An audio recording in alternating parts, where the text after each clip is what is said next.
Welcome to your weekly Heartbreak stream where things happen, sad things happen. Oh man, we got to recap. Okay, let me think. It can't have been that much to recap, right? Right, from the last stream of this. Let's see. So we open up last stream. Amy and Michelle at the time are talking. They're doing some girl talking, apparently. And Amy, at the time, we didn't know how bad she was, right? But she goes on about, oh, man activities. Oh, art is a guy's thing. Playing with art supplies is a guy thing. Riding horses or holding a sword is a guy thing. You don't want to do that. The standard gender roles kind of like talk with Michelle. And of course, Michelle's uncomfortable with it all. She's like, well, I've talked about how much I really want to do these things that everyone's deeming. Let me just audio there. That everyone's deeming as like a guy thing. But Amy is just reinforcing that. And we're like, Amy, why you had so much potential to be a nice person to Michelle here, but I digress. There was some moment where they were like, I don't know what they were doing. Were they playing around? They were messing around. They get close or whatever. And Michelle gives into impulse at this time and like just kisses her. I forget if it was on the lips or on the cheek or something. But at that point, everything gets awkward because Amy's like, oh, that was a mistake. What a mistake. Don't worry about it. Tries to brush it off. Oh, it's just a mistake. And Michelle's like, doubles down and goes, it wasn't a mistake, which I respect. I honestly respect. Michelle feeling weird, but she's like, if it's going to happen and I gave into impulse, like, and I kissed her or whatever, I'm going to not say that it was a mistake and let it just go away. I'm going to just be forthright with what I was feeling in the moment. Obviously, Amy kind of brushes it off, doesn't really feel, it's not reciprocated at all. Very unfortunate. Then we get a scene, it's like late at night, and Michelle overhears Amy speaking to someone outside or something. And who is she talking to? Oh, we find out it's that older brother guy. And they're like, I don't know if we can tell at that exact moment or whatever, but they're like, they're fucking each other probably. They're having relations, maybe I should say, behind everyone's backs. Now remember that Amy is set up to be married or has married at this point the younger brother, George, whatever. But Michelle sees this at this point and she's like, wait, what the hell? Like, why are they close? Like, this is not great. And this is where Michelle starts going like, Amy, probably not as sweet as a person as we thought she was a stream or two ago. So, very unfortunate. So then, Amy is also still talking outside and she's saying mean stuff about Michelle. She's like, oh, I was grossed out and creeped out that Michelle, like, accidentally kissed me or whatever. And Michelle is weird. She doesn't want to hang out with Michelle. But apparently, I think this is where we learned that it was urged by the mom for Michelle to force herself and hang out with Michelle, because probably the mom was like, she needs more women, kind of like friends and stuff, and not just hanging out with her brothers, kind of thing, because of the activities she ended up liking to do. And you know, the mom being like, well, you gotta have her hang around with more women so that she can act more womanly or whatever. I believe then at this point Michelle becomes like sick, like sickish, sickly, I don't know how to say that, probably stressed and like anxiety induced and stuff, maybe slightly would be my assumption. You know, life kind of going all over the place, things not really going Michelle's way at this point. The mom does the obnoxious, like, I'll pray for you that you'll get better, everything will be fine, God will fucking save you and make you feel better, and also hopefully you'll be more like a woman or whatever, but I'll pray for you, don't you fucking worry. And I think it was at this point they like lock her in her room and basically like seclude her at this point from the rest of the family. Like, oh, if you're sick, under the guise of we just shouldn't like allow you to potentially contaminate other people. Also, we're gonna start the slow process of like secluding you from the family because you're apparently weird. It's probably gotten back to the mom at this point, that Amy went back to the mom and was like, Michelle made her move on me. I feel uncomfortable. Your daughter is weird or whatever the case is.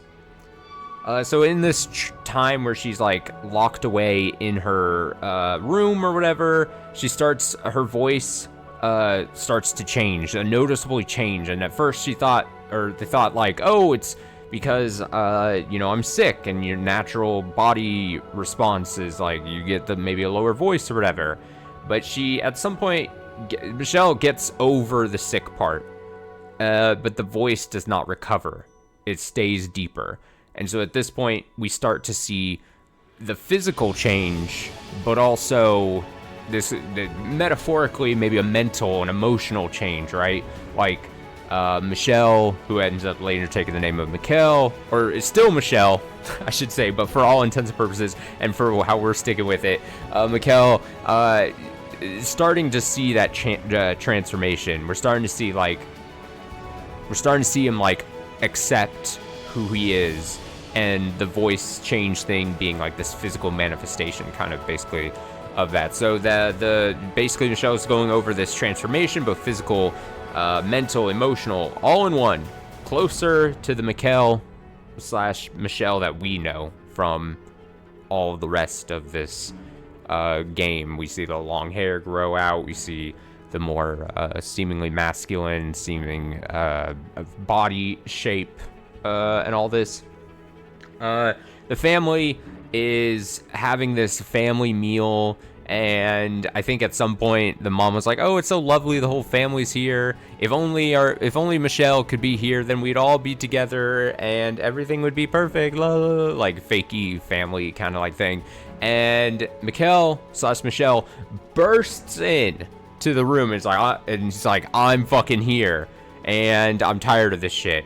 And basically goes off on everyone, like just unloads everything that he can at this point. But honestly, this family deserves their comeuppance at this point. Tells the family that who he'd become and what he looks like now. Informs them all of like Amy and the older brother guy getting it on.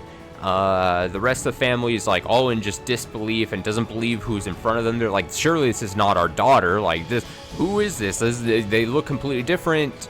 And like, this doesn't even make any sense. And Mikkel's like, no, you have to face me. This is who I am. This is whatever. So then Mikkel like reveals his body, I think, to them, like completely undresses like in front of the dinner table. What an interesting dinner this must have been. Proclaiming that he doesn't have like a female body. And so they're like, oh my heavens, the vapors, they're getting to me or whatever. But then people point out, maybe Amy specifically at this point, because mask off, Amy is a shitty person. Specifically that he doesn't have like a male body either.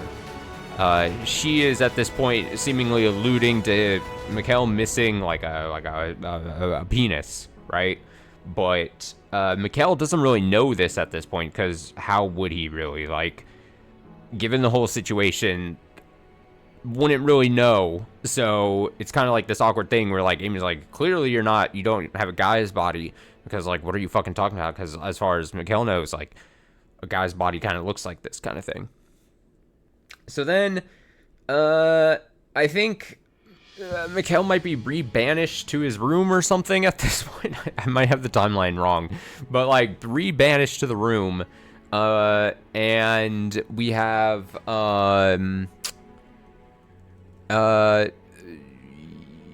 things are being like delivered to him via like maids or waiters and stuff like of the household.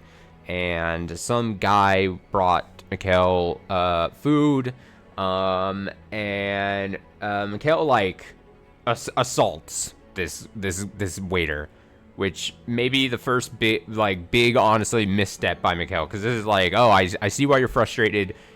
Probably shouldn't take it out on this random guy. But basically, Mikhail, like, asks to see him naked to find out the difference between them, because again, Mikhail's still kind of in the dark at this point. Like, why was Amy saying that I don't have a guy's body specifically?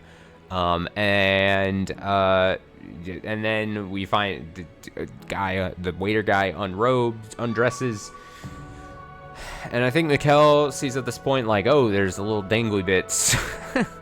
At this point, that's the difference between this random waiter guy and myself, is that I don't have male genitalia. I guess that's a thing.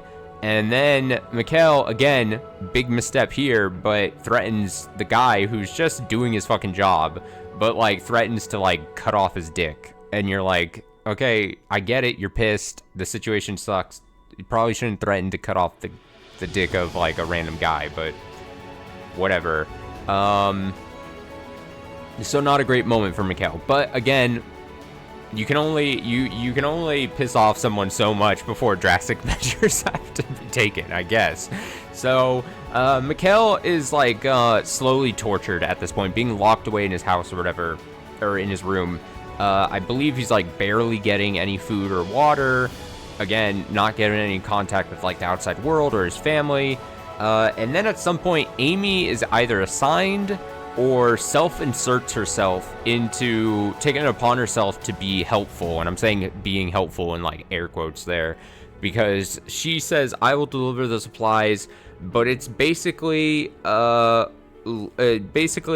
just long and hard to read like torture scenes where she is taking advantage of the situation. Mikhail is already like emaciated, like weak, needs water, needs food, no strength, not doing well, and Amy's like taking advantage of him at this point. Amy's like, you want the food, fucking lick it off the floor, or you want this, you want the water, you dance for me. I don't think that was actually a thing, but basically like torturing Mikhail. Like, so she's getting her kicks in.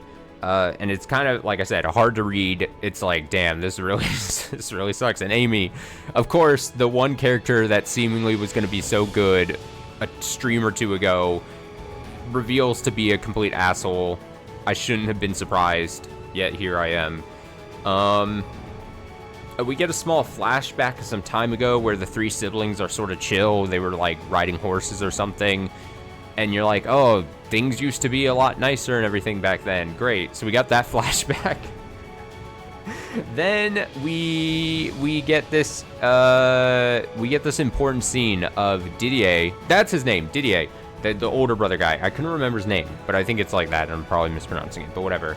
That and the other brother getting Mikhail up in the middle of the night. So this has been going on for like long. It was like multiple years of this torture. Like Amy's torturing him, or just not feeding properly. All these things. Gets Mikhail up in the middle of the night and says that after all this time, the father's planned for Mikhail's execution, and that they have a plan to send Mikhail away. And it's like this really bittersweet moment, right? Where you're like, oh, like they're coming to help, but it's like it took so long, and really they could have done nothing and just waited this out, but they're like, this is wrong. They know this is wrong, and this is the best they can do. Hello to you. Happy Tuesday. So they wake Mikhail up in the middle of the night, and they're like, hey, our father is like planning to execute you if you stay here another night. Like, we have a plan, you got to get away. And so it's like this sweet moment where they're trying their best, and they're kind of still not really joking around, but they're like, hey, it's kind of like, it's this or you die, like, basically, and we don't want to see you die. We think our dad has gone off the deep end. Now we know that this is bad. And it almost to the point where, like, fool me once, shame on me, fool me twice game, House of Fata Morgana. Like, I feel like maybe there might be something behind the scenes where maybe something bad still happens regarding these brothers. I don't know. But the plan is basically Didier's like, hey, once we will get you out, and we'll just say that, you know, we we killed you or something. I forget what they said, but they're like, we'll tide them over, but they're like, our father won't live forever. And once he dies, the manor will go into George's name because the older brother is going to be the Night Man. So the younger brother is going to get this place, and then we'll summon you back here, and everything will be chill, and you can be back. And Mikhail's like, brings up like, hey, why did it take so long? This has been like 2 years, I think was the year number that was thrown out. It was like 2 years I've been like tortured here. And it's like, so this is so bittersweet that at the final moment, right before I'm apparently going to be executed, that you come and save me. But like, of course, Mikhail's like, I'd rather take this than what seemingly is the option you're presenting is about to happen, kind of thing. So then, right before being sent away, Mikhail, like, there was a moment where Mikhail was about to explain to Georgie's, that Amy was a really bad person. But Mikhail bites his lip and, like, does not reveal that information. Better person than I would be in that situation. It's kind of like really upsetting because Mikhail's like, hey, you're still with Amy, like, after she was clearly cheating on you. And the younger brother is kind of just like, well, what was I supposed to do? And, you know, she is kind of sweet still, and people make mistakes.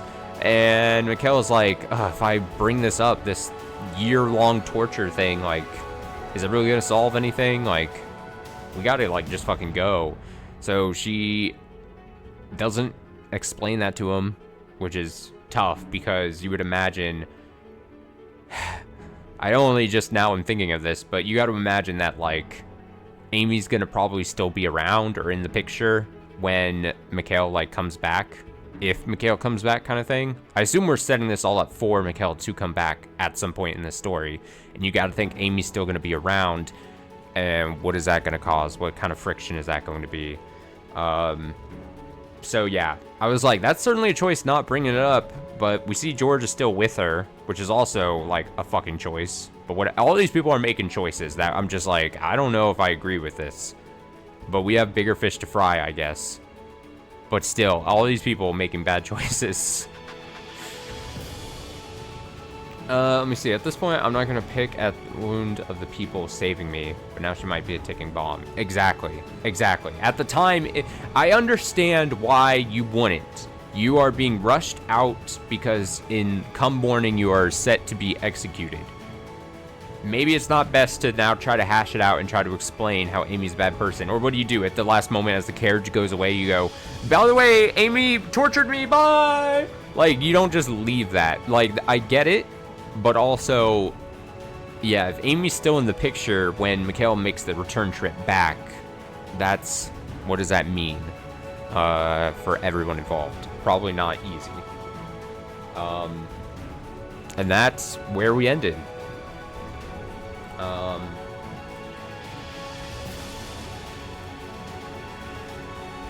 So let's inspect our memories. Dun, dun, dun, dun, dun, dun, dun, dun, dun, dun. Now, in theory, we're going to be back to the present. Well, I don't know. Is it going to go immediately to, like... Okay. I think this is back into, like, the current time? I guess we'll see in a couple sentences. I was going to say, maybe there's a chance we see, like, the first days back at the, when Mikhail moves into the mansion thing, but... And maybe we will, but I think right now we're back in present time after we've experienced that all. The next thing I know, I'm sinking into a vast void. Darkness cuffs my hands and legs, restricting my movement. Images of the past I'd kept buried away for so long stream past me. This isn't how I wanted it to happen. Not coming from my own mouth, but being laid bare for all to see without my consent. Because remember, this beginning of the story of Mikhail's background happened, it was like the story from Morgana was being drug out of him. We saw the very heartbreaking, like, no, please don't make me like relive this past, these memories that I, like you're saying right here, like, where I buried deep away. Very unfortunate. That wasn't how I wanted her to find out about my secret, about my shameful history. I warned you, my dear. I told you you didn't want to reclaim your old self. If you had simply let it be, you wouldn't be here now, forced to relive it all. Now, do you understand? The tale I spun behind the fourth door was as much for you as it was for her. I'm gonna move the mic, it's gonna make a sound. Ooh. There we go. There, you were a young man with a sad fate, but you met a wonderful woman, fell in love with her, and then died in the arms of tragedy. The sequence of events is not far from the truth, but I was able to turn it into something enchanting and beautiful. Got rid of all that nasty little details. Your ugliness, your body troubles, all of that. Doesn't it seem a bit unfair, Michelle? Michelle? You tore down the walls around Giselle's heart, around her past, but you wanted to keep your own nice and safe and hidden away. She has every right to be upset. You were afraid she wouldn't accept you, were you not? And that's precisely what happened. But can you honestly blame her? The truth you've kept hidden away is not something most would be able to accept. The prince who came riding in to save her. Silence! Wasn't actually a man. Please, enough. I've seen enough. Let it stay buried, please. Just stop this. I don't want to see it. I don't want anything to do with it. What a sad little creature you are, my dear. Not a woman in this world would have any interest in you now. You surrounded yourself with a layer upon layer of walls, covered yourself with this patchwork, barely held together quilt of masks, and it's the only thing keeping you together. You're the frailest one of all, the weakest. And it's about time you accepted that and stopped trying to fight it. Can I just take a quick break? Because I don't think I've, like, officially fully, like, addressed this or anything.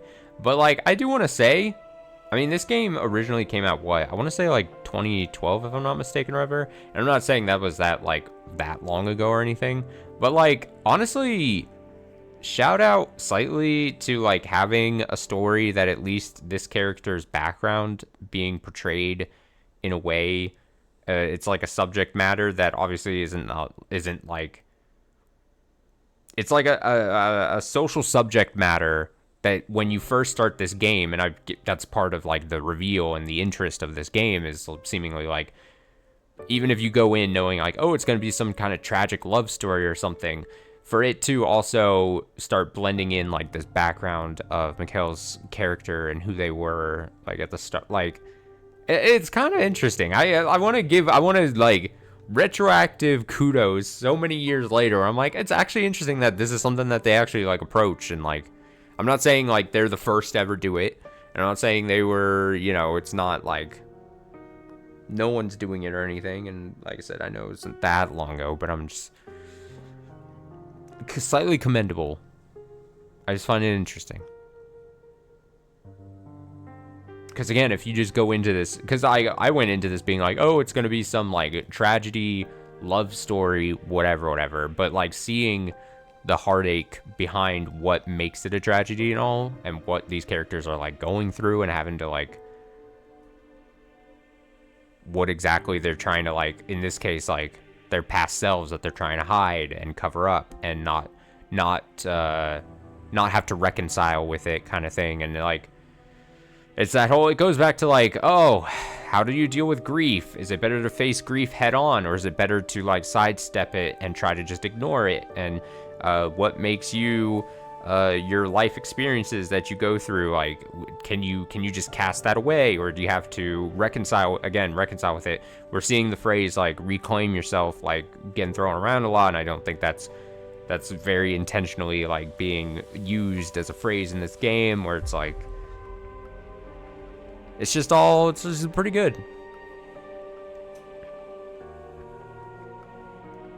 I really like it. Also gives some interesting insight into how he interacts with Giselle at first. Like, not only does he learn to open himself up, but he has to face his own prejudice against women that were forced on him. Yeah, that's a really good point. It's like, yeah. No, that's a really good point. Like, it's not just, like, it's well-written reason for why Mikhail was so outwardly facing cold at the beginning. It's not just unfounded, unaddressed or anything. It's like, oh, he's a brutish, fucking cold-hearted person It's like well-reasoned backstory to it all. I don't know. That's how I'd put it. I'm throwing out a lot of buzzwords, I know, but... The Witch Morgana continues. You're the frailest one of all, the weakest. It's about time you accepted that and stopped trying to fight it. I am not weak. Oh, is that so? Let's proceed with the tale then, shall we? Oh no, it's not over? Oh god. Face the one you hate most in this world. Yourself. Your weakness. Your ugliness. Face it and despair.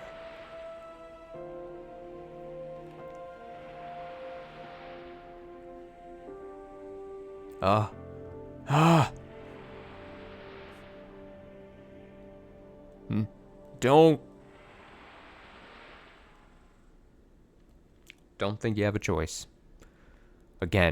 Once again, my own desires, my own wishes are completely irrelevant. The past sprawls out before me once more, and the witch is exactly right. I despise the man I was then, teeming with vain hope and foolish dreams. Vain hope. I read that weird, but it's teeming with vain hope and foolish dreams.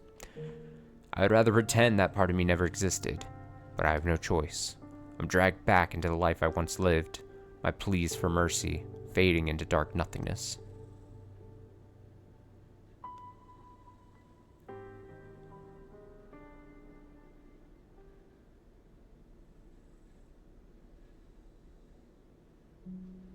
I couldn't remember how long it had been since the capital had disappeared into the distance, but I'd been on the road for some time now. We'd long since left paved roads behind. The carriage rocked back and forth as it proceeded down the rough dirt path. For hours I stared through the window as unfamiliar scenery flowed past. Eventually a fog settled over the area, making it difficult to discern night from day. We made our way through dark, dense woods, and beyond them, like the world fading into view after a dream, a mansion appeared before us.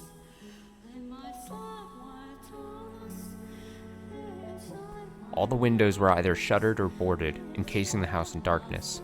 In a way, it felt like all I had done was move from one prison to a much larger one. Briefly, I thought they had possibly been sealed to keep anyone from seeing me inside, but my coming here was a very recent development.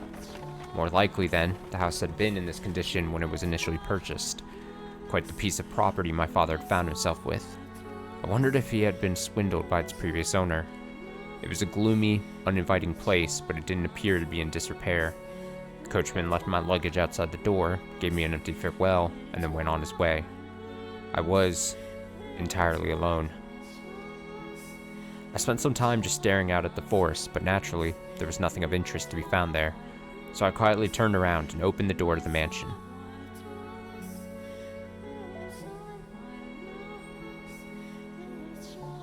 Certainly dark. Could barely even see my own feet. Briefly, I considered trying to unshutter a window or two, but ended up deciding against it. The less inviting the place looked, the easier it would be for me to avoid contact with the outside world, as Didier had recommended. Standing there in the darkness for several minutes, my eyes gradually grew accustomed to the lack of light.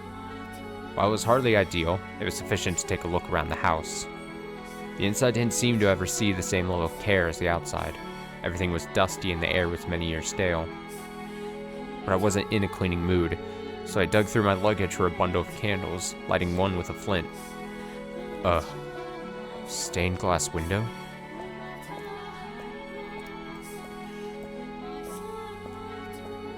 Examining the large room I found myself in, I came across a stained glass window depicting an angel.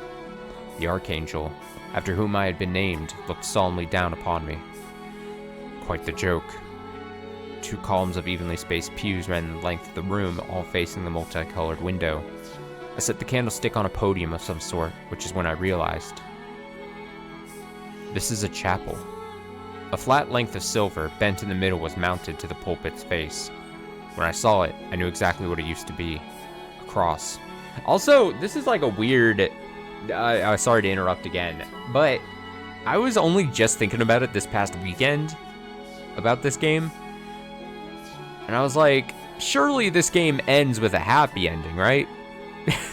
And I had to like sit there and be like, there's no way they don't have a happy ending to this game. And I know seeing endings as a binary happy or sad ending is, you know, maybe not the right way to approach it. But I had to, like, catch myself and be like, there's a chance, with how this game has been, I mean, it's going to go one of two ways. It finishes, it just like it has gone throughout the whole thing. We finish and it ends in a very depressing manner. Or it gives us all this depressing shit and then finally ends in a very, you know... And I was like, you know, earlier on I would have been like... Of course it's going to be like technically a, you know, quote, happy ending. But then, like, I was thinking about it, and I'm like, I feel like throughout every hour we've been with this game, it's just beating my hope for, like, a happy ending out of me. Like, I'm like, maybe this does just end in sadness and tragedy, and we don't... I wouldn't put it past this game. And I honestly would respect it more if, like, after all of this, it still just ends in a very sad note or something. It's like, oh... So there's a part of me, it's like, there's no way in hell this game doesn't end with, like, people getting a nice ending. And I know maybe it's, like, getting ahead of ourselves, and I'm thinking about the ending while we're still in the thick of it, but it was something I was thinking about this weekend, I must say. Anyway, what is this? When I saw it, I knew exactly what it used to be, a cross. The pews weren't facing the stained glass, but the cross. Why, though? Felt as though the mansion had been built up around the chapel, rather than the opposite. I was perplexed as to why anyone would do that. But of course, there was no one around to sate my curiosity. Taking the candlestick back in hand, I made my way beyond the pulpit. There sat a small metal door. I pressed one hand against the cool surface and my heart leapt. It was abnormally cold. Though the door itself seemed perfectly normal, an inexplicable anxiety spread through me. It was a very unusual sensation. My instincts told me I should stay far, far away, and my heart told me it was my duty to see what lay beyond. What am I going to find back there? After a few moments' hesitation, I decided to act in opposition to my instincts.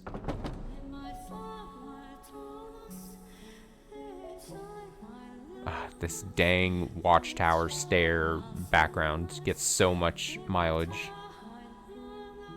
You gotta respect it. Spiral staircase. I was looking at a long spiral staircase. The wooden stairs stretched so high I couldn't tell where they ended. An observation tower, perhaps? As if being pushed forward by some inhuman force, I mounted the staircase. By the third or fourth loop, a soft light began peeking into the tower through regularly spaced rectangular openings in the stone walls. Through one such window I gazed outside, and far off in the distance, beyond the seemingly endless ocean of trees, I saw a small village. Nowhere I'm ever going to go. So many stairs. It had been quite some time since I had exerted myself this much. I hardly had any opportunity locked away in my chambers. With every step I took, I could hear my joints creaking and my muscles screaming. I was long since out of breath, only staying upright with the help of the wall. This is pitiful. Damn it. But turning back never occurred to me. I had to keep climbing, had to make it to the top, and it was that feeling of necessity that pushed my exhausted body upward.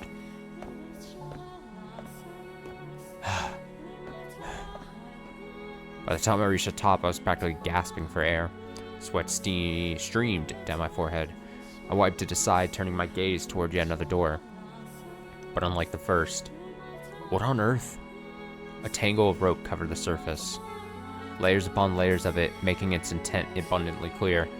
Nothing shall come in or out. Didn't look like it had been put there recently either, as much of it was rotted through. Out of curiosity, I grabbed at the coil and yanked. The rope snapped in several places, chunks falling limply on the floor. It wasn't enough to allow the door to open, though. People only sealed doors like this for a reason, largely because they didn't want, or couldn't allow, others to see what hid behind them. Like what they did to me. For a few moments, I felt as though I was looking down at myself from outside my body. If it hadn't been this man, but someone else standing there, would they have turned back at the sight of the sealed-off door, acting as though nothing was there? Or would they have done as I did? I ground my teeth, a mix of annoyance and bitterness rushing through me. But I did not hesitate. I held the flame of the candle up to the wall of rope, careful not to set the whole thing ablaze, slowly, carefully burning through them one by one. It was repetitive and time-consuming, but I persisted, wiping away sheets of sweat before it streamed into my eyes. The sun was well on its way down before I finally managed to expose the door.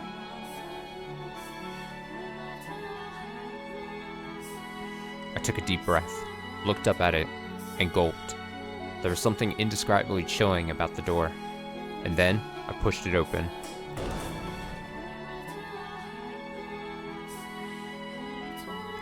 A barely noticeable breeze brushed past me. A single ray of sunlight shone into the room, coming from a single window sitting high atop the wall. It cast a milky white patch of light on the hard floor, revealing the fact that I was not alone. The rumors say a witch lives in the mansion. There I saw, in this cursed house, a skeleton with only one arm. Oh? A skeleton? A cursed mansion for a cursed man. It was like I was destined to end up here. I had no way of finding out who the skeleton belonged to, so I left it there, at the top of the tower, and retreated into thought.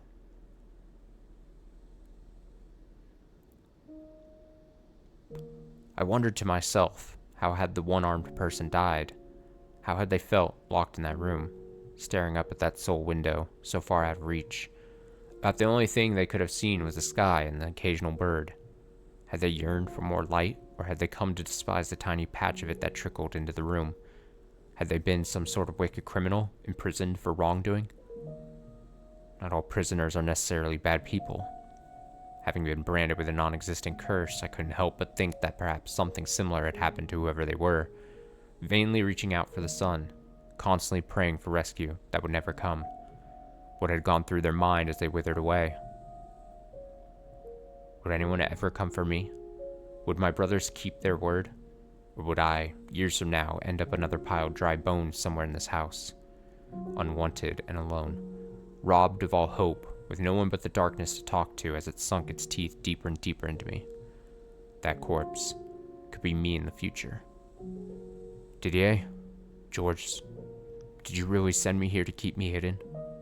Or is this to be my grave? Can I put my faith in you? Can I trust you when you say I'll be able to return? That everyone will happily accept me. That we'll all be together again. That we'll play chess. That we'll draw pictures. That nobody will be left out. All I really wanted was for people to accept me for who I was. To accept that I was a man. No, that I had grown to resemble a man. That I had the heart of a man. I didn't need anything else. I didn't want to cause anyone anguish. I didn't want to hate anyone. I simply wished to be who I was. No, who I wanted to be. And I didn't want to be treated like I was strange or different. If that was asking too much, then at the very least I wanted to have one person in my life who truly understood me. Didier? Georges? I pray that you can be that for me. Lurking quietly in the mansion's all-encompassing darkness. The thing is, I'm like 1,000,000% confident it's not George's. But I can't help but see it. When I see it, I go, I want to say George's. And I refuse to look up the correct. So we just go George's. Lurking quietly in the it's like the most ridiculous way of probably pronouncing it, but I'm sticking with it. Lurking quietly in the mansion's all-encompassing darkness, I waited and hoped that the day might arrive when I could come out of hiding. Me trying to write gorgeous. Honestly, true, me too. Spelling is like my one weakness probably in life, like my one like academic or like I mean, if we count like memory, my memory is pretty shite too, but like yeah, spelling is really bad for me. I could see myself trying to it's like G-E, I think there's an R in there. However, 1, 2, 3 years later, I had still not been set free. Only my mother wrote me. Wait. When I could... Okay. However, 1, 2, 3 years later, like... I get it. Those years are going to go by so slow when you've been exiled here. But was Mikkel under the impression that the father was going to die within like a year. Like, that was the condition. The condition was our father's going to die eventually. He won't live forever, and then we can come and get you. I didn't see any point where they were like, surely our dad is on death's door in the next couple of months or something. Like, this was the long play, I felt. I'd still not been set free. Only my mother wrote me. Oh, I gotta get out of here. And in all of her letters, she said the same thing. When your curse is broken, come back home, sweetheart. Yeah, these, the letters are even more bitter now when you know that the mom was clearly not okay with Mikhail, Mikhail's transformation and all that. And referring, like, it's, obviously I'm not saying anything deep here, but, like, referring to what Mikhail went through and how Mikhail feels as, like, a person and calling it a curse just sucks so bad. And obviously, like, with the full reveal, it's supposed to sting even more now. It's like, we were a fool. Here's the thing. I don't think, I was going to say we're a fool. I don't think I was ever fully convinced. You would have to go back and check the tape. But I think I was calling really early on that the game at least tried to make you think that his looks were what was being called the curse thing. I think I was never fully convinced of that. I thought there had to have been something going on. But now that we see what that is referring to, you're like, When your curse is broken, come back home, sweetheart. When your curse is broken, I want you back in my life. When your curse is broken, everything will be back to normal. I wait expectantly for the day you are free of that terrible curse. Oh, thank you so much for the resub. You're the best. The curse would never be broken, though. What I was now was what I was meant to be. All that time I'd spent as a girl, none of that was real. Didier had said he didn't think I was cursed. My brothers didn't think I was some hellish demon child. So no, the curse would never be broken, because there was no curse to break. I love this mindset. I wasn't cursed at all. There was no damned curse. But the flow of time eroded away at me, slowly killing any confidence I had once had, sucking me dry of all trust, for others and myself. With enough time, I started questioning my own beliefs about what I was, started thinking that perhaps I was cursed. Much like they had at the Bollinger estate, the servant who came by every month did his best to avoid making eye contact. But beyond just bringing me food, he was also checking in on me and making sure I didn't attempt to run away. And every month, he probably went back and told Mother the same thing, that my curse had still not been broken.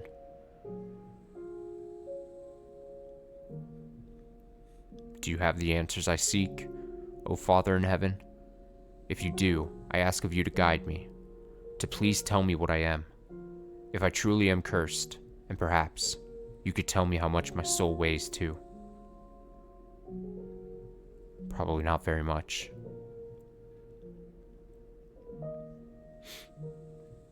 I spent enough time alone in that dark mansion to drive anyone mad. The more time that passed, the more I grew to question myself, my worth as a human being.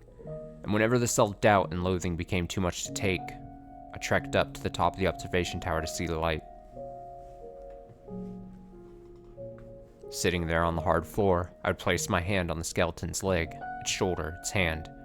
From the size of the bones, whoever was appeared to have still been young when their life withered away. Poor child. Even I feel blessed, compared to you. Oh, how miserable it must have been, locked away up in this tower. To have your arm mercilessly severed. You have my pity, though. I alone shall mourn your death, and I alone shall take comfort in your presence. You poor, poor child. By pretending to pity someone who had had it worse than me, I was able to feel somewhat better about myself, because if I was in a position to pity someone else, then, conversely, I wasn't in a position to be pitied. Vainly, foolishly trying to convince myself of a lie, I spent hours, days alone in that tower, holding the dry bones in my arms. Now there was a sight to lend credence to my alleged madness.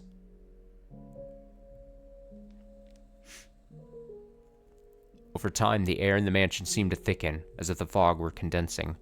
Water pushed out all the air, swallowing me up, suffocating me. A putrid mire. I was trapped at the bottom of this thick, black sludge. Soon, I lost track of the passage of time, my only landmarks being the dates on Mother's letters. Before I knew it, 8 years had passed. Oof. What the hell is this? I hadn't heard my own voice in so long I'd almost forgotten what it sounded like. There was a delivery that day, but it wasn't the usual package. The servant was instead carrying a large rectangular object draped in cloth. Shoving that into my hands, he said, "The regular supplies will be here in a couple days," and then ran off. Presumably, he was afraid to spend any more time than necessary with the cursed man, but I didn't bother to say anything about it. I knew it was a waste of breath, and I was not inclined to hold it against him if he didn't want to look me in the eye to exchange words. All I could reasonably do was sit back and bear it. As long as I kept my mouth shut, the man could do his job in peace. By the candlelight, I began unwrapping the package the servant had delivered. From within, a sheet of parchment fell to the floor, and inside the package was a painting. Just looking at it, I couldn't tell what it was, aside from the fact that it was a portrait of a woman. I knew those brushstrokes, though. They were very distinctly George's. George's. George's. The woman depicted had white hair. White hair? There was a flash, a fresh jolt to the pain that had nearly faded away. A half-dozen needles piercing my chest. So much blood had spilled from those gouges I had long since lost any sensation of pain. But now it was back. "No, George, you didn't." My whole body froze. The blood in my veins came to a halt. I couldn't breathe. I was drowning in a pool of imaginary water. It's an interesting music drop, or like needle drop, I guess you'd say. I crouched down to pick up the sheet of parchment. It was a letter in Mother's handwriting. First line read, as it did in all of her correspondence: "My beloved daughter Michelle, every day I pray that your curse might be broken, but lately I have come to think that perhaps the reason you remain cursed is because you have forgotten what you are supposed to be. So long you have spent in that accursed form, it is little surprise you would lose sight of yourself. How can you return to your true self if you do not even remember what that is? So I asked George to paint you a picture, hoping it might help you break free of your curse." Oh, that's really fucked. "You are a beautiful young woman, my dear Michelle. I presume you have already seen the painting. It's lovely, wouldn't you agree? That flowing white hair and skin like glass, those deep, enchanting red eyes, those slender fingers and modest feminine frame, those soft lips. It is not you when you were younger, though. Instead, I had him imagine what you would look like now." Oh no! Ah!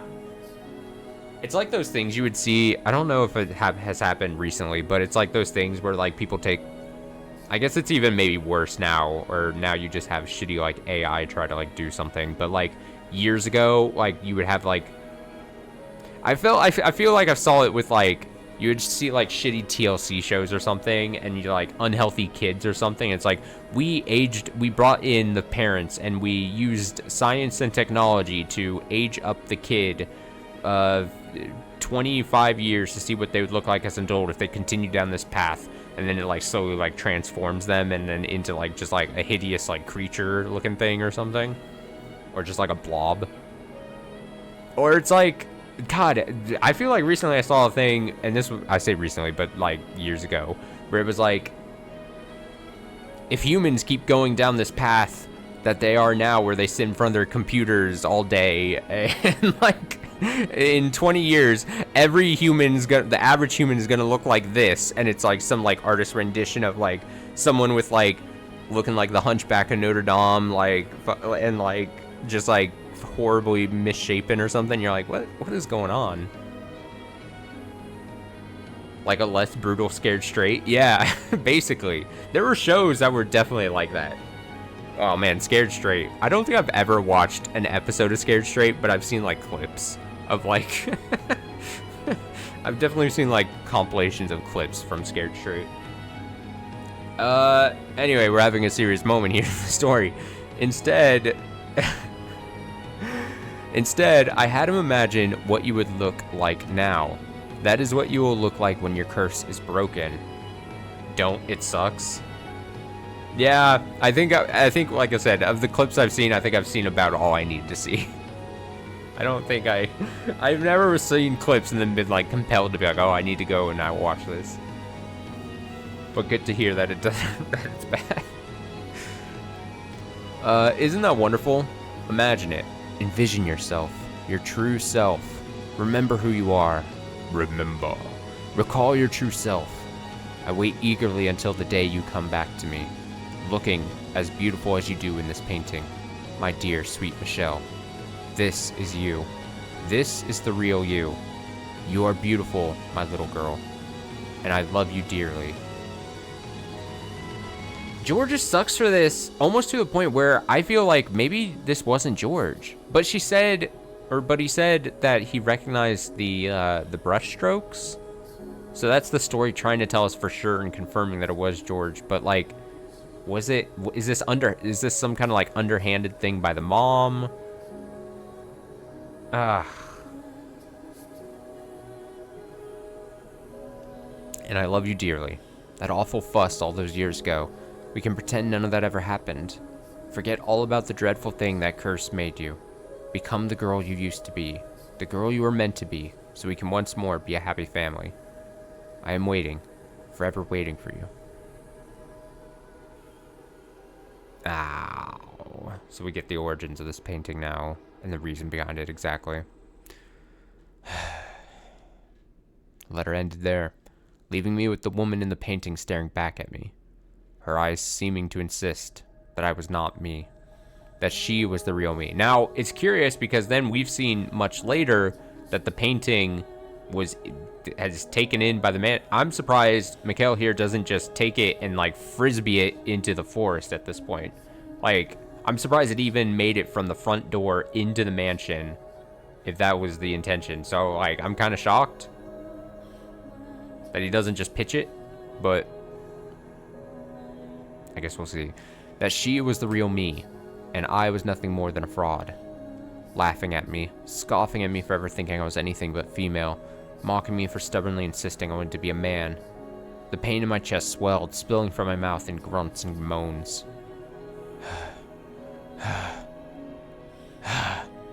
And then... Ah! I screamed from the bottom of my lungs. Why? Why? I yanked at my hair. Why, George? Slammed the painting against the floor. You said I could believe you. You swore to the god of art. So why? Why would you do this to me? You said yourself that you didn't think I was cursed. You acknowledged me as your brother. You know this isn't me, so why? Why would you make this? I've been waiting for so long. Put my trust in you and Didier. I trusted you. I believed you would always support me. Was that all a lie? Deep down, you really think I'm cursed just like Mother. And that's why you haven't written to me. Why you haven't answered any of my letters. Where did my faith get me? Why did you even help me escape? Was it all for show? Was my execution just a lie, an excuse for you to send me somewhere far away? Well, was it? Tell me, George. Tell me the truth. What about you, Didier? Where do you stand? No, this isn't real. My voice was getting hoarse. I didn't have the strength to hold it in, and everything came spilling out of me, squeezed out by the phantom water. And the white-haired girl in the painting just stared back at me, smiling. I bit down on my lip as hard as I could. A metallic taste spread through my mouth, drops of blood trickling to the floor. Pulling the knife I used to open the monthly deliveries from my waistband, I lifted it high into the air, gathering what remained of my strength. This isn't me! And slashed the woman's face with it. This isn't me! This isn't me! I am not this woman! I am a man! Carved into it. This is not how I look. With everything I had. Don't try to erase who I really am. Don't call me repulsive. Don't say I'm an abomination. I tore into that smile, contempt surging from every slash. This woman isn't real. I wanted to curse the whole damned world. Every last thing. This wretched mire that had become of my life. My brothers for happily going about their lives as I suffered here in the darkness. My delusional mother for refusing to acknowledge who I was. My father for trying to have me killed. Amy for making me realize I was a man, and then for torturing me for coming out about it. Really, fuck Amy. Everyone. I didn't care anymore. I wanted everyone who had ever wronged me to suffer the same way I had. I can make that happen. A voice rang out. I can curse them for you, my dear. It was a woman's voice, muffled, like there were several walls between me and her. Who's there? I swiped up my candlestick, thrusting it forward to the sides, behind me, but there was no one else around. Give it a little thought. It's not that difficult. And when you figure it out, come to me. I have been waiting for so long, for someone like you. Someone with such hatred for the world. That skeleton is talking to him. The skeleton. How am I supposed to know who you are? How could you not, my dear? You visited me so many times, held me in your arms, whispered poor child into my ear again and again. What? No, that's not possible. I see. I finally, truly lost my mind. If that's what you wish to believe, that's your choice. But the way I see it, if you had truly lost your mind, you wouldn't be in so much pain. The voice, still muffled and unclear, seemed to be coming from somewhere far away and very close by at the same time. Find your way to me and open the door once more. Let me out of my cage. Give me your hand. I knew in the back of my mind that it was all absurd, but nonetheless, I did as the voice said. I let myself be drawn in by the pleasant whispers. The Archangel stood proudly upon his glass perch, looking down at me. It's the creepy chanting music again. His gaze almost seemed judgmental, but I marched for the tower unconcerned. Oh, we're gonna see something funky here, aren't we? For so long I've been waiting for the day I would be rid of this darkness, for the day someone would truly set me free. When you arrived at this house, I felt the hands of fate at work, that you were led here, that you were meant to come to this place. You've been through so much to get here. I know your pain. I know how it feels to be locked up, to be tortured and used for others' gain. You were the only one to ever have pity for me, and I shall be the only one to have compassion for you. You were the only one to stay at my side, and I shall do the same for you. You can give me life again. You can resurrect me.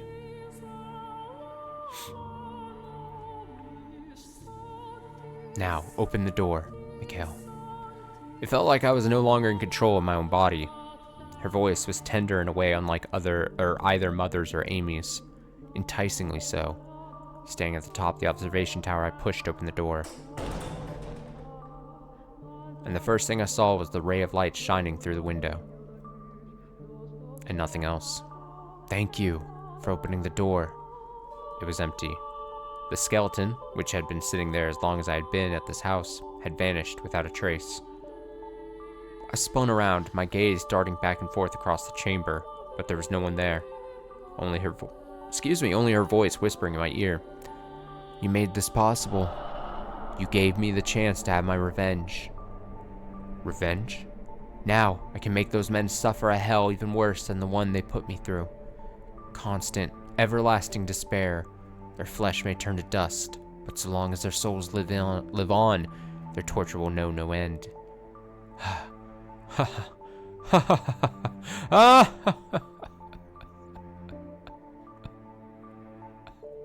The tenderness in her voice crumbled away, leaving only raw loathing behind. She then let out a half-muffled cackle. Who are you? Oh, you poor dear. They locked you up here without telling you whose house it was? You sad, pathetic thing. Though that's exactly the kind of person I needed. You're not the witch, are you? That I am. I'm the cursed witch who loathes this puny, wretched world, curses it. And my name is Morgana. Morgana? I assumed the witch was nothing but a legend, a tale. If you don't believe me, I'd be happy to show you. Let's see. I could place a curse on someone you have a grudge against. Drag them down into the dark abyss. Oh, this would be the perfect chance to be like, kill my father. Kill my father. You are the one who granted me freedom after all. Sympathized with me, pitied me, appreciated me. You happily embraced my filthy corpse, and for that, I will grant you your wish. Wishes can come true, Mikhail. Much the same way I was able to come back to life. If you remain steadfast in your desires, they will become reality. For devotion and yearning are the fountain from which miracles spring. I cannot leave the mansion's grounds, but that is but a minor inconvenience. Tell me who you wish to curse, and I can lead them here. I can force the cross you were made to bear onto them. I believe in my power to perform miracles, because you made my miracle a reality. So tell me, my dear, who will be first? Your second brother, who made that ridiculous painting? Georges. Shall we kill him? He deserves at least that. He brought you more than enough pain. But if you would rather, you could curse your mother instead. Or the woman who set you on this path. Or perhaps you would prefer your father. Actually, Amy. If I was Mikhail in this moment, I'd be like, Amy. You end up killing a couple birds with one stone kind of thing. I'd be like, yeah. Or perhaps you would prefer your father. With him gone, you could return home. Ask, and I'll perform a miracle for you. I didn't think she was lying either. As ridiculous as the whole affair sounded, the skeleton had disappeared from the tower, and I was hearing a disembodied voice. But beyond that, the voice seemed to have a sort of magnetism to it. If magic truly did exist in the world, then her words were laced with it. There was a power in her voice, something that repelled any instinct I might have to doubt the things she said. So I, on the verge of losing my grasp on reason altogether, believed every word the witch said. I wanted to curse them, to curse my brothers, mother, father, Amy, and the witch was saying I could do precisely that. What will it be, my dear? There is no price. I don't require sacrifice or a dark ritual to perform my magic. I simply wish to show my gratitude. I want you to have that which you desire. Who do you want to curse? The witch's sweet whispers hung in the air for a brief moment before wisping away. All the muscles in my body tensed up. I felt woozy, like the floor was wobbling beneath me. It took everything I had not to fall over. Who did I want to curse? Oh, and you are welcome to choose more than one. More than one. All of them, even. I could curse them, and the witch would kill my family. I'd be free. No one would know I had been born female. Why don't you become the new head of the estate? Who would I curse? Who would I kill? Didier? George's mother? Father? Amy? All of them? They had exiled me to this place. Have your revenge. A black butterfly fluttered across the room's single shaft of light. As I stared absently up at it, dozens of memories, of emotions flashed through my mind. But at the end of the day, we're family. We can get past anything. With enough time, everything will go back to the way it was before, just like it did for myself and George's. I don't understand. Why would I think about them now? They've abandoned me, left me in that room for 2 years, and then left me here for 8 more. They don't care whether I'm alive or dead, so why should I? Why should I?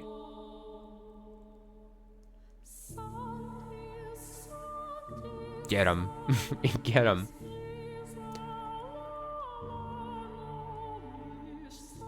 Have you made up your mind? I have. Then tell me, my dear, who will it be? Who will you curse? No one. I knew that was going to be the case. Again, Mikhail, better person than I am. I would go scorched earth. Oh, man. I think I'm just a vindictive person.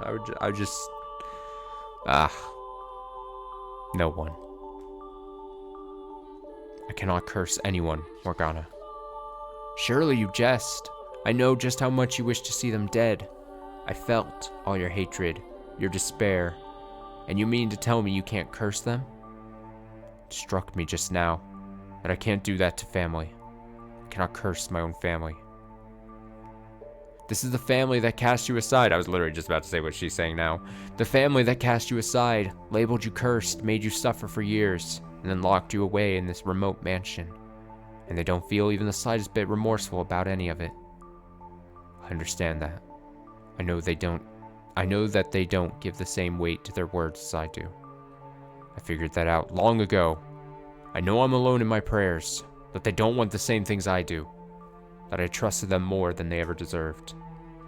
So why then can you not curse them? Because I don't want to hate them. I don't want to bring them suffering. On the contrary, I want them to be happy. You have no place in that happiness, though.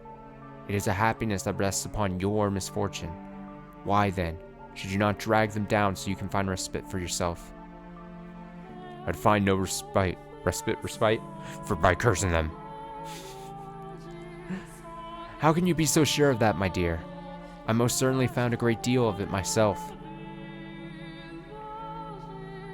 You're trying to follow your conscience. I can see that. But that good is superficial, and all it does is shackle you. Remove the shackles, and everything will be so much easier. Nothing you say can convince me to kill my family. Why not someone who isn't family, then? Surely you can think of at least one person you would like to see dead. Oh, I most certainly can. I could kill her 12 times and it wouldn't be enough. But just because I would be happy with her death, doesn't mean there aren't people who would be sad to lose her. Remove any one person from that group and the whole thing would come crashing down, all because I couldn't restrain my own hatred. Your concern for them will devour you. Don't think. I'm not aware of that. You aren't. You don't know that at all. The only reason you give them any consideration is because, deep down, you still have hope. But hope has a way of forsaking those who give it a home. That's what I'm saying. I would not think... I try to live my life as not like a very, like... a person that wants to, like, enact revenge against people that have wronged me necessarily too much. Like, sure, it'd be sweet or whatever, thinking, like, getting someone back for something they fucked you over with, but, like, in Mikkel's case here, it'd be so, like, my hatred would have been just growing for so long for these people. My fucking mother keeps sending me letters saying that I'm cursed. Seemingly my younger brother did some underhanded kind of like painting trick to me. Amy is a massive bitch. My dad needs to be dead for me to be able to move back into the house and act like things are normal. Like, there's so many good ways that you could use this killing. It's like that thing where like in a perfect, it's the Death Note thing. You go like, oh, if I was gifted a Death Note and I was in that situation, you would like to think that you wouldn't like at least use it once. Like, you wouldn't even use it once or anything. But everyone knows that if they did get their hands on Death Note, they'd be like, oh, it's gonna be very tempting not to just fucking get at least someone back. You think he want revenge against his father for Giselle's sake, at least? Yeah, but at this point, he doesn't know Giselle, right? At this point, he hadn't, unless I'm mistaken in the timeline, but, like, sure. I mean, it is an interesting situation where you're like, if we mixed around the timeline, if we said, like, this happened, like, after, like, if you got this proposition from the Witch Morgana after meeting Giselle, would that be strong enough for Mikkel to be like, yeah, I want to fucking get my fucking dad, my asshole dad who sucks ass?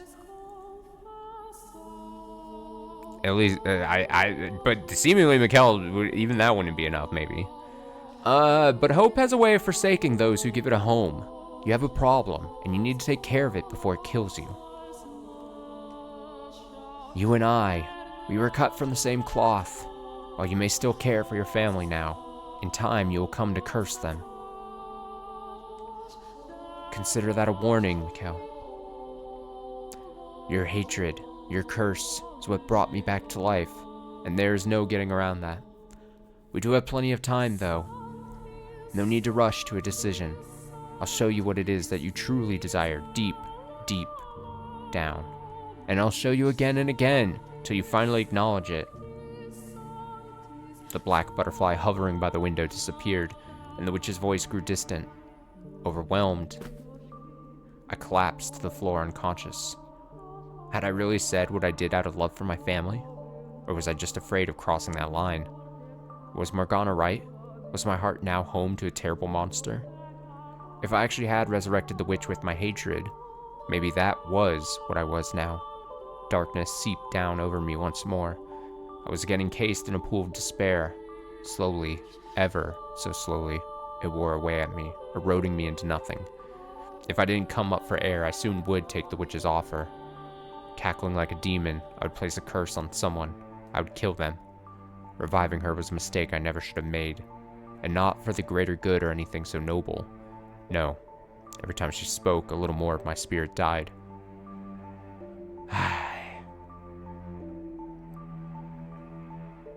From that day on, Morgana's voice became a constant fixture in my life. Curse them, kill them, curse them, she serenaded directly into my ear. No matter where I hid or how deep I put my fingers in my ears, her voice resounded directly in my head. At some point, you gotta take Morgana's deal just so that she would shut up. I need my peace and quiet. Could you imagine, like, Morgana, like, whispering in his ear and inside of his head, like, when he's just trying to sleep? That's a quick way of getting him to take the deal. Did I read that line directly in my head? Yes, fingers in the ears. Okay. Hearing an incessant stream of curses from a disembodied voice was so unreal, so unbelievable, that I felt as though I was being dragged away from the realm of humanity. There was an odd, unsettling magnetism in her voice, allowing her malevolence to seep into me. It was downright torturous. Curse them. Revile them. Do you really need to be in your right mind, honestly? Your fixation on holding onto your sanity is what's causing you so much anguish. Admit it. There's more darkness, more seething malice inside you than anyone else. That's why you were the one who resurrected me. Admit it. You do want to curse them, don't you? You do want to kill them, don't you? No, I don't. I don't want that at all. I've told you this already. You're so desperate to deny it, Mikhail. It can only mean that it's true. You would be able to maintain your calm if you were truly free of guilt. I do not wish to kill Didier, or George, their mother or father. I have no desire whatsoever to see them dead. Your constant babbling is messing with my head. Be honest with yourself, Mikhail. You do imagine what it would be like to hold their warm intestines on your hands. Ew. That's unnecessary. Come on, Morgana, what are you doing? Standing over their bodies. You want to kill them, don't you, Squid? Oh, I love a good SpongeBob reference. No, I don't. That's not what I want. Don't lie, Mikhail. You climbed the tower, you opened the door. You sought me. No, I wasn't in control. No, Mikhail, you were. Enough! I'm done listening to you. Now, don't take your anger out on inanimate objects, Mikhail. Do you even know where I am? Where are you? Standing behind you. In front of you. Now, I'm beside you. Wow, she's really fucking with him. You're just playing around with me, Morgana. Mocking me for your own amusement. Not at all, my dear. In fact, I consider you a close friend. Why would I mock someone who means so much to me? We are not close. You will come to understand in time that we are very much the same. And when you do, you'll also know that I am the one person who truly understands you. Enough. Enough, enough! Let it all go, Mikhail.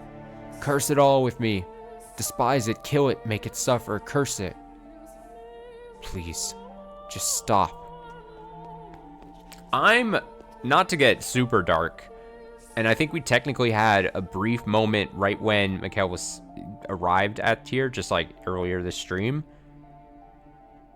I'm surprised, and again, whatever it is, I mean, this game is all about dark stuff, but like, I'm surprised now with this Morgana added thing where he's basically being like tortured inside of his own mind by this voice inside of his head, that like killing himself is not, like, even more of a thought process.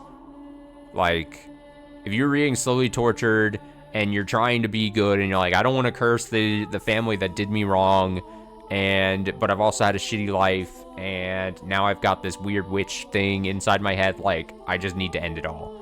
That, or just telling Morgana, hey, curse me, like kill me right now, like, even so you don't have to metaphorically pull the trigger. You could just be like, I want off the ride, or like, I'm done. Like, I'm surprised that hasn't been approached. Because again, just like how Mikhail is better than me of not cursing the family, not to get dark, but I would at least consider, like, maybe it's just better if I just stop. I'm not, like, being tortured constantly by everything. Being barraged from all ends. From all fronts, like... Oh, it's tough. Anyway, the witch continues. And where might you be going, Mikhail? Wherever you run, I will always be by your side. Are you going to pray to God to exorcise me? Now that's quite amusing, considering I am the child of... I'm not trying to hurt you, Mikhail. On the contrary. Stop talking. Please, just stop. Oh yeah, I was about to say, like, oh, that's an interesting line, but I understand.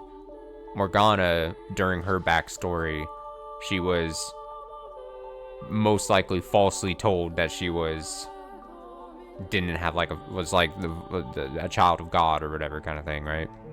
That was that whole thing. I want to set you free from your misery. I can't take it anymore. Please, just be quiet. Who's there? I, am here to deliver your monthly package. Oh, it's a bad time. Come back in an hour. I see. Well, Michelle? Is something the matter? I opened the door. There stood a servant of the Bollinger estate. He seemed to be quite perturbed by the sight of me. I must have looked terrible. Morgana's voice, her words sapped my spirit dry. A human. A normal person. Not a witch or a spirit or a demon. I knew good and well that the servant would never do anything to help me. He wouldn't believe a word I said. But at that point, his humanity was enough for me to latch onto. Help me, please. Pardon? The witch. She talks to me. She never stops talking. Oh yeah, you're gonna definitely come across like a sane person right now. God. Unfortunate. I'm begging you, please get me out of here. Let me go back home in your carriage. Please, let me go back. The witch's voice, it's killing me. It won't go away. I can't escape it. Please, I need your help.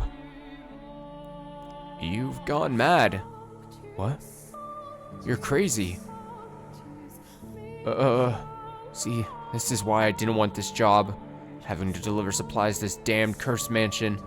Having to get anywhere near the Bollinger's youngest child. No, I am perfectly sane. You sold your soul to the devil. Don't think I'm in the dark about that. No, I did no such thing. You're completely insane. No. I'm done with this damn job. It's not worth all the riches in the world. Not if it means I have to be around a lunatic like you for even a minute. Well, shit. Why? I am not crazy. I am perfectly sane. I'm not mad. Mikhail, your mind is far, far from sound. I won't hear it. I'm not mad, damn it. I'm not insane. I won't hear it. Ugh. The witch spent nearly every waking moment of every day at my side, talking and talking and talking. About how mean-spirited humans were, how ugly they were, an endless loop of vitriol, and she never seemed to tire of it either. Every single day. On and on and on. She also made a point of reminding me about myself, everything I was trying to get away from. But as much as I fought to ignore her, to not let the things she said in, she slipped past every wall I put up. Her every word warping me. There was no escape. Curse them. Revile them. Remember the things they did to you. Close your eyes and envision it. Remember the scorn in their eyes, the way their lips twisted as they laughed. You need only curse them, and you can wipe those reprehensible smirks out of existence. I'm serious. Please stop this, Morgana. Please stop talking to me. I'm begging you. I seriously can't take it anymore. Oh, now why would you say that, my dear? It's just the two of us in this gloomy old house. I don't see what's wrong with a little conversation. Your voice, everything you say, is eating away at me. I care for you, and everything I say is meant to help set you free. So I will continue saying it. You're allowed to hate the people who have wronged you. They don't deserve happiness. Someone who's always smiling for you, someone who's certain to betray you. Someone who values themselves above all will not hesitate to put others' lives on the line. Someone who covets wealth and power will sacrifice his friends and family to obtain it. I feel the need. As I'm reading, I'm thinking in my own head where I was talking about if Mikhail was like to take his own life here. Is it would it be a situation, or I also said like if Mikhail turned to Morgana, it was like Morgana kill me with the curse kind of thing. Do you think Morgana would do that? And I say no, because Morgana, even though she doesn't want to act like it, Morgana's disembodied voice type situation, in theory, needs Mikhail to exist. Like, if Mikhail in this moment dies and does not exist and is not basically giving, for lack of a better phrase, like Morgana this form to exist in, whether it's all permanently in the head of Mikhail or it is some actual supernatural kind of like thing. So in my point in saying that, Mikhail needs to get it straight in his head and wield the power. He's got the power. He's got the means of production here in this relationship. He needs to turn it on Morgana and be like, no, you listen to me or I'm taking my life and you will cease to basically exist. That's my thesis right now. It is somewhat teaching. It is not teaching. It is almost like trying to tell a depressed person to stop being depressed as like a cure. I understand. I am just like, hey, Mikhail, just stop being sad about things. Like it's harder, way easier said than done. But we gotta try. Hey, just stop being depressed. These are the kinds of people you once surrounded yourself with. I have told you repeatedly that I will not curse anyone. Why must you be so stubborn, my dear? I could ask you the same. Why won't you just leave me be? Because I can't stand to see you like this. With one word, you could be free of your pain. But because you insist on shackling yourself to the idea of family, you're making yourself miserable. You're the same type of person, Mikhail. The type who has the right to curse others. Regardless of what kind of childhood you had or how much hatred it instilled in you, Mikhail. You're a cursed man, named after an angel. You need to realize how twisted you are, and soon. I am not twisted. Do you honestly still believe you're normal? Tell me, what's normal about someone who happily embraces a skeleton? Tell me, what's normal about someone who hacks away at a girl's face with a knife? You are not normal, and I will repeat it as many times as I have to. You need to accept that. Why must you hold so tight to your sanity? If you would just let go, you wouldn't have to suffer. No one is going to come and save you, my dear. The only thing that can save you anymore is your loathing. We are the same. I am nothing like you. I'm not a witch. I'm not cursed. I'm human. I'm a human. Man?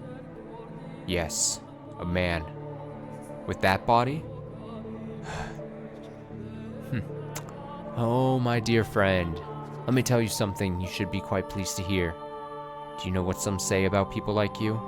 Those who are neither male nor female? That they are like unto God. Like unto God? Indeed, you should have been worshipped for your divinity, but instead your family cursed you. You are not human. From the second life was first breathed into you, your fate was decided. No, you're wrong. If I really were wrong, you would not be here now. You would be back home with your family. Perhaps you would have a pretty little wife, living a normal, happy life together. But you have long since strayed from that path. It's well out of sight now. I have not. I am human. I'm a person, a normal person, youngest son of Ballinger State. I am an ordinary man. No one, not a single person believed me. Not even the witch was willing to consider me human, never mind my family. The archangel, whose name I shared, looked down on me. The witch tried to drag me into her world. My past constantly ate away at me. I had been imprisoned in this place for far too long. There was nothing I could do about my body. All those things combined threatened to break me. I let out a scream, then stumbled out of the room in a frenzy. I had to get out of that place. It didn't matter anymore that I was forbidden from leaving the property. I just wanted all of it out of sight. If they wouldn't let me come home, then I would run away. It was all I could do. I wanted to get myself anywhere that might have even the tiniest bit of light to share with me. I was desperate.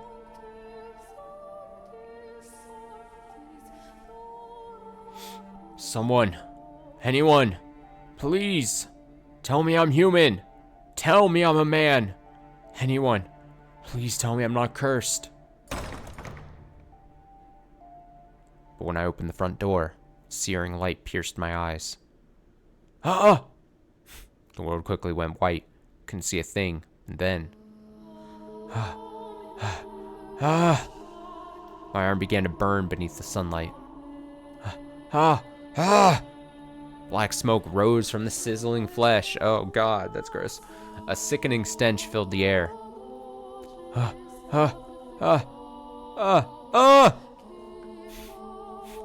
Austin makes sound effects. Excruciating pain quickly spread to the rest of my body.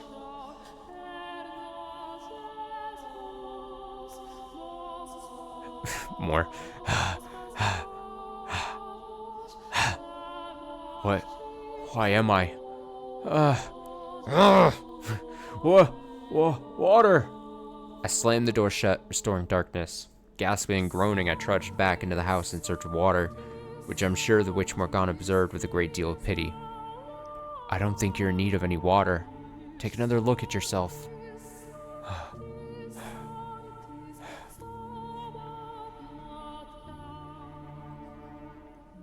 I need water, though. Oh, my throat was dry. Alright. Excuse me. With what little light managed to worm its way into the corridors to guide me. Now I'm choking on water. I'm dying. I dragged myself to the chapel, stopping beneath the pale light shining through the stained glass window. How? I wasn't burned. In fact, my skin hadn't even turned the slightest bit pink. There was nothing wrong with me, as far as I could see. Where had that pain come from, then? And the distinct stench of burning flesh? This is your doing, isn't it, Morgana? I know what you're experiencing. It's happened to me too. Sometimes enough emotional distress and despair can cause physical pain. The mind and body are much more tightly linked than you think, and your mind is far more damaged than you know. You poor, poor thing. You have my sympathy, my dear. You sad little child. Why did I was reading that quickly and I almost said chud. You sad little chud. You sad little child. Collapsed on the floor in front of the multicolored window, I felt like the whole world was closing in on me. Or perhaps metamorphosing around me. Surely. I was completely and utterly cornered, and there was no getting around that. Which led me with only one option. to stop fighting and accept the harsh reality before me. It would make everything so much easier. The whole world said there was something wrong with me, and I was the only one who tried to deny it. So in the world's eyes, that meant there was something wrong with me. I was abnormal. I was irregular. I was mad. I was cursed. I was not human. I was not a man. If I'm not human or male, maybe I should just call myself a witch. I did, however, remain firm in my refusal to curse anyone, unwilling to give up that last piece of my humanity. Everything else I let go of, which took a great deal of weight off me. I stopped caring, and I stopped thinking. I stopped wanting someone to accept me, and I stopped wanting to run away. Sunlight no longer caused me agonizing, unseen burns, but in exchange I became emotionally empty. I discarded my faith and my hope, building a shell of cynicism and closing myself within it. And in time, that became my normal. I began to believe it was what I wanted. Tranquility filled my days. Time trudged onward at an almost imperceptible pace. The witch's whispers no longer caused me aggravation.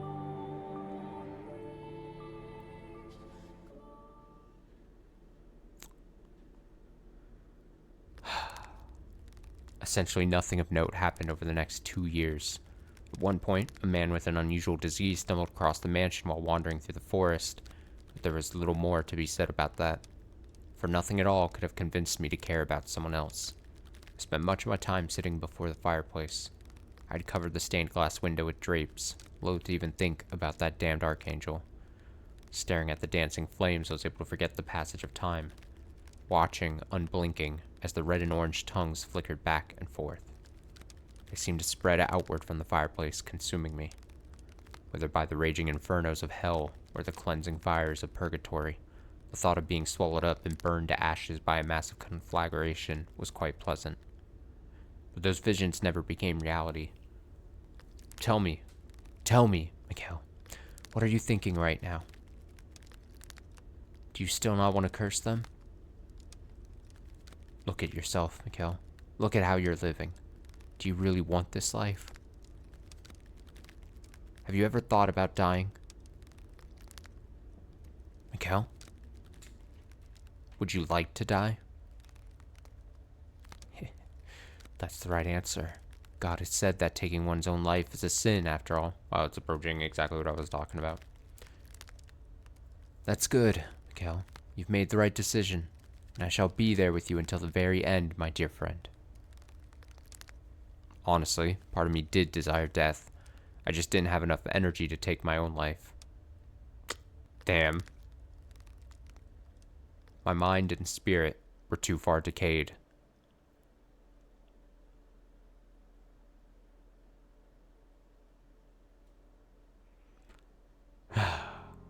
However, in my 10th year, the door opened once more, and time sputtered back into motion.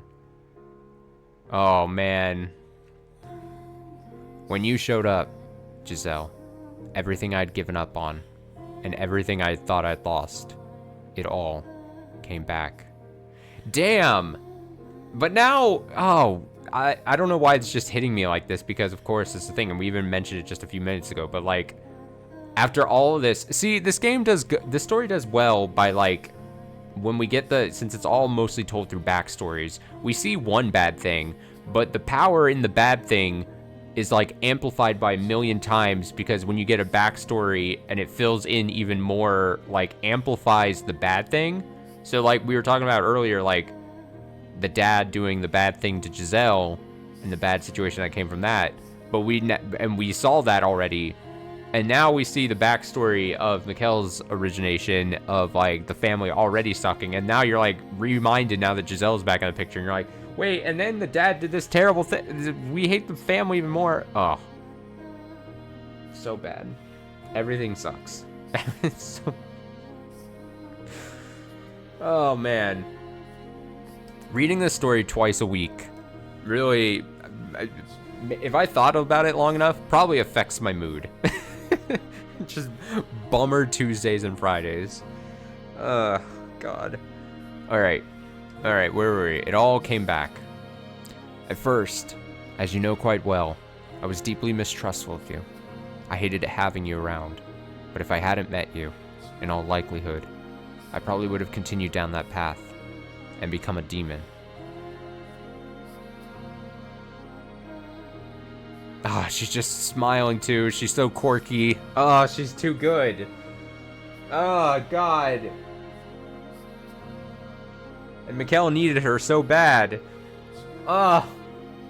It kind of makes me feel bad for making fun of her when we first got, like, really introduced to her. And I just kept driving home the point about, like, how outwardly quirky and kind of slightly obnoxious she was. Oh, it makes me feel bad for saying all that in the past. Because Mikkel, even though he acted like he didn't want that or need it, and that it was annoying, he just admitted, like, he was like, I was repulsed and wanted nothing to do with you. Oh, God.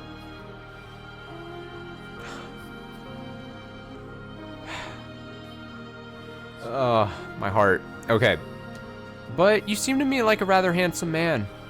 I forgot how I kind of read her voices, her lines. I think I get what you're trying to say, but my mental image of a witch is definitely more a woman. Right, like quirky versus whatever the hell is happening at home. I know. You know what? Maybe a quirky person could fix me. You know, everyone needs a quirky person in their life. Like a cringe-inducing quirky person. Maybe the world would be a better place if everyone had someone like Giselle. Could fix me. Lord, I've seen what you've done for some people. I think I get what you're trying to say, but my mental image of a witch is definitely more a woman. So you're not a witch. To tell you the truth, I didn't know who might be here, which had me rather scared. But I think I can make this work. It's a pleasure to meet you, Master. Oh yeah, this was back like early when she was calling him Master. Oh. After taking care of Giselle, I returned to my room. I was, to be quite honest, dumbfounded. And it was, naturally, the witch who stoked the fire of my apprehension. Why would you let that woman stay here? She came from the Bollinger estate, and we both know how you feel about your family. Oh, Morgana's jealous. Oh. Oh, love triangle. We're going back to the love triangle theories. Everything is a love triangle in this game. I maybe already brought up the triangle of Mikkel, Giselle, and Morgana. But if I hadn't, we must recognize it here. Chase her out. Give her a little scare and she'll be gone within the day. If you'd rather not, I could always frighten her in your place. A rattling window here, a couple broken glasses there. Small things like that to accentuate the eerie atmosphere. Are you going to say anything? Why do you care about her at all? Oh, now, don't be like that. I live here too, so why shouldn't I care? And I'm not fond of noisy people. Morgana does not like the quirky girl Giselle. Or sprightly women like that one. Damn. That's something we can both agree on, isn't it? You don't like that woman, do you? The more a person smiles, the less you can trust them. Though I hardly have to tell you that, do I? Stop talking. Now, that's not very polite. This is a family matter. It is none of your concern. I was merely offering to help rid you of a pest. I don't need your help. I will get rid of that woman when I'm ready. But first, I will find out what secrets she's keeping. Then, I will go back to living in peace. Very well then. That pest has no place in your sweet solitude. The world before you now is so much kinder, so much warmer than the one you used to know. Well, good luck then. And if you need a helping hand, don't hesitate to ask. Oh, and by the way. What now? You've changed, my dear. And I like you so much better like this. I always hated how much you reeked of human. You were blessed with a body like unto God. You were personally created by his hands. Now she's trying to butter him up. I could only dream of having what you have, but you only wanted to deny it. Now, though, you act the part much better. A saint, resurrected by the closest living thing to God. Perhaps this too could be considered a miracle. Morgana! Yes, you are a deranged, delusional woman. Why, thank you. Classic Morgana. Classic. Giselle was a woman who smiled a great deal. Her jade eyes seemed to glimmer every time she made a new face. And the more she smiled, the more vibrantly she spoke, the more suspicious I became. I couldn't trust someone who smiled that much, especially not a woman, and the way she kept trying to get friendly with me didn't help that impression at all. I had a hard time believing she honestly wanted to get to know me. I couldn't help but think she was trying to fish for information. Anyone who tried to get close to me had to have some ulterior motive, like Amy, who had only done so to satisfy Mother. Perhaps my mistrust could have been considered paranoia, but even 10 years later, flashes of that nightmare would still come back to me from time to time. It would take more than a few attempts at being nice for me to trust this stranger.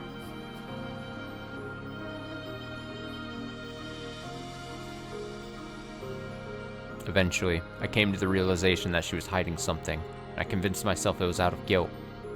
So I wrote Mother, in search of something I could use to tear her down, to get her out of here. I should have listened to Giselle rather than Mother or the witch, but I had conflated her with Amy in my mind, so I was unable to see where the truth really lay. I was only able to perceive her as malicious. So instead of her, I put my faith in Mother's words, despite Mother never once doing the same for me. Tough. My beloved daughter Michelle, I deeply regret having to put you in this situation. I never wanted to let that woman get anywhere near you. She is a witch. A terrible, sinful witch. Now, we, as the reader, and we've already seen the situation, we know why the mother would have a grudge against this woman, against Giselle, so we, as an audience, can't help but roll our eyes as we read whatever the contents of this letter is. But anyway, everyone commence your eye rolling as I read this. A terrible, sinful witch, a dreadful, tainted woman. She lay with my husband, with your father.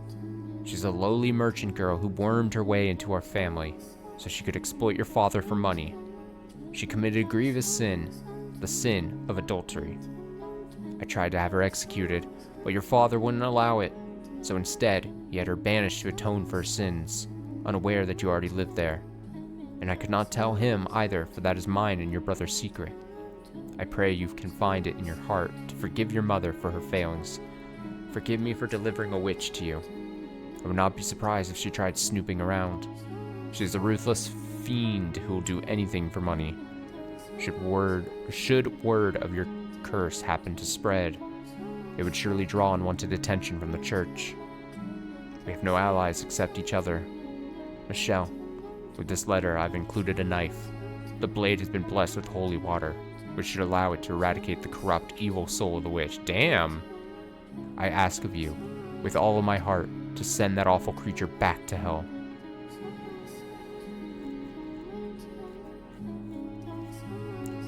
Well, I mean...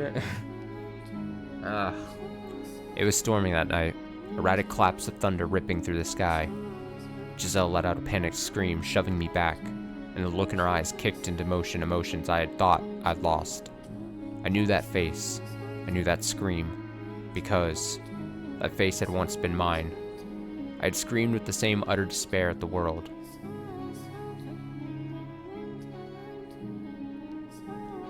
Back to the way things were. Yes, finally, it's quiet again. I'm honestly surprised she stayed as long as she did.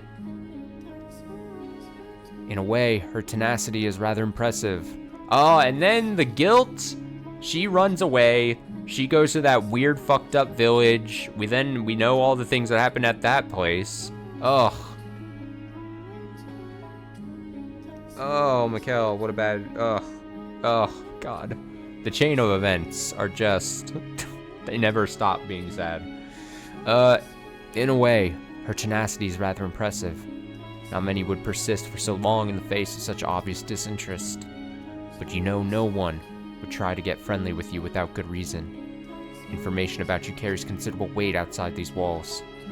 But the look on her face then, was that really just her putting on an act because I revealed her scheme? Nope, this is Miguel reading.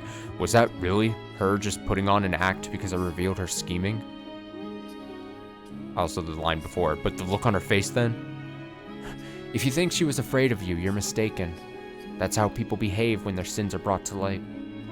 She was screaming, though, and she looked genuinely terrified when she knocked my hand away. You're not going to let a woman's screams cloud your judgment, are you? A woman can make a weapon out of anything. Tears, a smile, fear. The day she arrived, you recognized her smile as fake, so surely you aren't going to fall for this. I'm not falling for anything. I just feel like I know that frenzied panic. Something doesn't add up. Just nothing, my dear.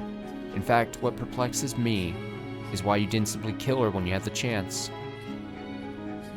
Are you afraid of the sight of blood?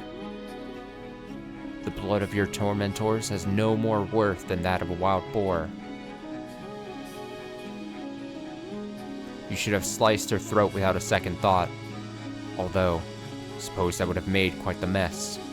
Now, that makes more sense. You were not afraid of hurting her. You merely didn't want the burden of having to clean up afterward. How very like you. Yeah, I kind of felt that way too. I was like, oh,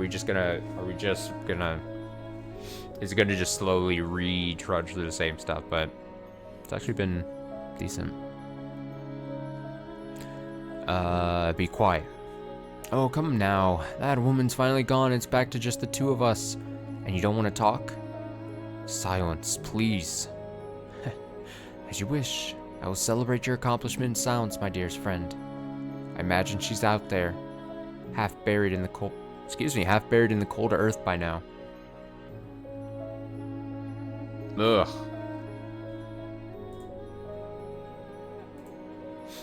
I get chills every time I consider where I would be if I had done as Mother said, if I had killed you, or if, out there in the forest, you had succumbed to the unforgiving weather.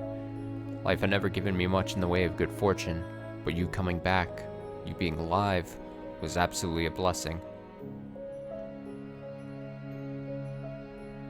I'm done.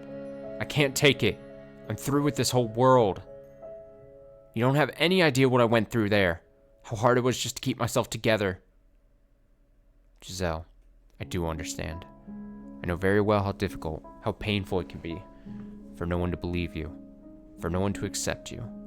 I know far too well what it's like to want to scream that you're done with this whole damned world. I truly do. That day, for the first time, we saw past the surface. We got to know each other as people. It was nothing more than a single small step, but for us, it was like we had moved a mountain. I still remember how the light felt, as it shone through the windows we opened together. It didn't burn, and while this might sound melodramatic, I feel safe in saying it was probably the gentlest light I'd ever felt in my life. A little dramatic, but it's valid. I'll give it to you. Following my reconciliation with Giselle, I started turning back into my old self. Well, I suppose that's not quite correct. I felt a comfort and peace with myself that I never had before. That may have been the first time I was really human. Having someone else around began to feel normal. It was something I was certain I would never have. It was incredible. Though, to someone else, our time together may have seemed frivolous and empty, our conversations meaningless chatter. I never thought the day would come when someone would laugh at something I said, when someone would smile at the sight of me. However trivial, seeing Giselle's smile made me happy. Oh, darn it. Where'd you get off to? Are you here? Are you in the vase? What's all the racket? Is something the matter? Master, yes, a cat. Huh? A cat? A naughty little cat's been sneaking in the cellar the past few days, so I'm trying to catch him. If you happen to come across him, don't let him get away. Right. And what will you do once you've caught him? Well, I don't want to punish him. That would be mean. If he insists on coming back, I think I'll take him in and teach him how to be a house cat. You mean to keep him? Are you not fond of cats, Master? I don't mind them, no. Then there you have it. I hope he doesn't take too long to warm up to us. He's like, what the fuck? Maybe it'll help if you give him a name. Ooh, a name. That's a great idea. What should we call him then? You decide, Master. You want me to pick a name? This is your house, after all, so it's only right you would be the one to choose. Not sure I follow that reasoning. What does the cat look like? Well, he's wild, so he's dirty, I guess. And he's kind of got some spots here and there. Is he ugly? I'd say so, yeah. Oh, wait, this is mirroring the... How could I forget? So, it was only last stream. I forgot that this is a thing. Please, I'm gonna... Alright then. Ugly Speckles MK2? Are you fucking kidding me?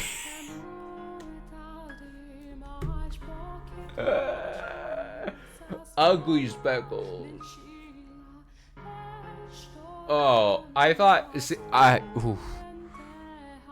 was like, oh, Ugly Speckles. That's funny. That's a funny gag. We call back to the Ugly Speckles name from the last stream. MK2 is just... It's like a hat on a hat at that point. She's like, what the fuck is that? Ugly Speckles.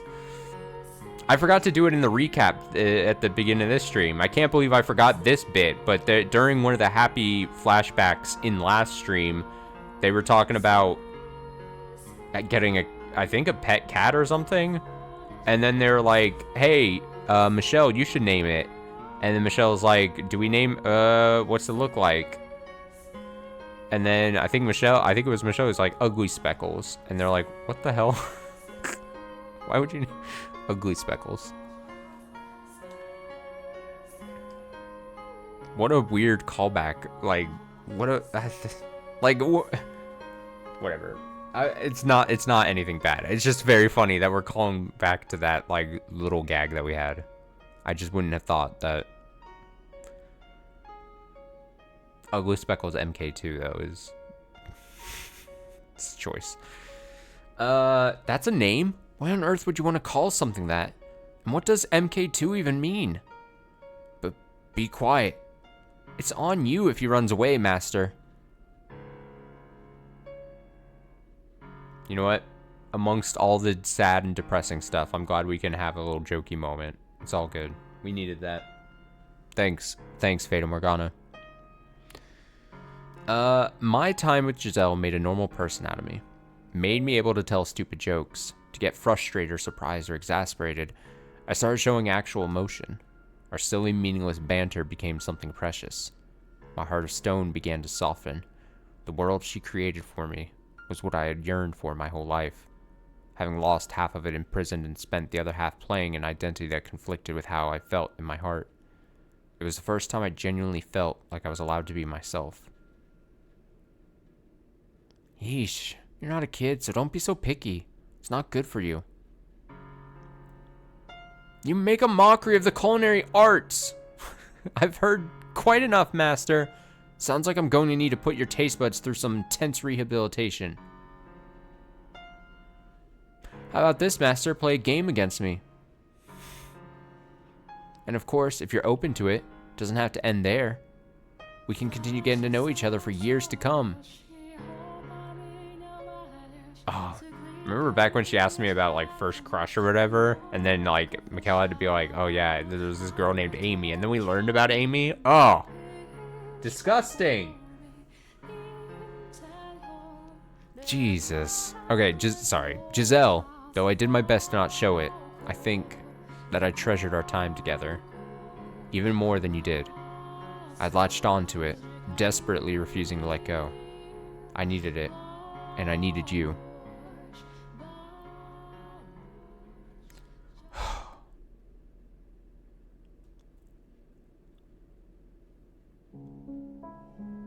Are you listening, Morgana?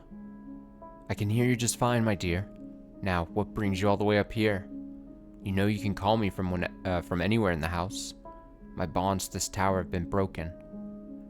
This is a conversation we can only have here. The place where we first met. It's time for us to part ways. Oh yeah, I'm sure she's happy to hear that. My desires haven't changed since our first encounter. I wish to be a person. To be a man? Exactly. When I'm with Giselle, I am that. She makes me into the person I always wanted to be. And now you wish to be rid of me so you can complete your descent into the realm of the unclean? I do. You came all the way up here just to tell me that. A needless formality. I'm sorry, Mikhail, but we are kindred spirits, as much as you may want to deny it. You could be second only God, yet you spurn his gift. I'm nothing like you. I am a human, nothing more. I shall not condemn you for your unyielding resolve, but rather pity you for being so utterly blind. Allow me to make a prediction before I depart, Mikhail, cursed namesake of an archangel. You may think that you're making some sort of progress, but the fact of the matter is you've gone nowhere. Will that smile of Giselle's be able to withstand your secret? You know better than anyone that no one can accept what you are, not even her. You will never be with anyone. I understand that. No, Mikhail, you don't understand, but you will soon enough. What you have now is not true happiness. It's empty, naught but a masquerade. And when the night is over, the masks will come off. So what if it isn't permanent, isn't real? Does being ephemeral make it worthless? Why can I not want something that doesn't last forever? This is the first time I've ever found joy in life. Those moments of happiness only serve to worsen the loss. The sweeter the honey, the more you despair when the pot runs dry. Sooner or later you will return to me begging for my help, and I have every intention of giving it to you. I will not hold this over you either, for when you come to me, it will be in the time of your utmost despair. And when your little paradise finally comes crumbling down, you will become what I am. So I will take my leave from your side in anticipation for that day. Wow, she's actually giving up easier than I thought she would. Until we meet again, my dear.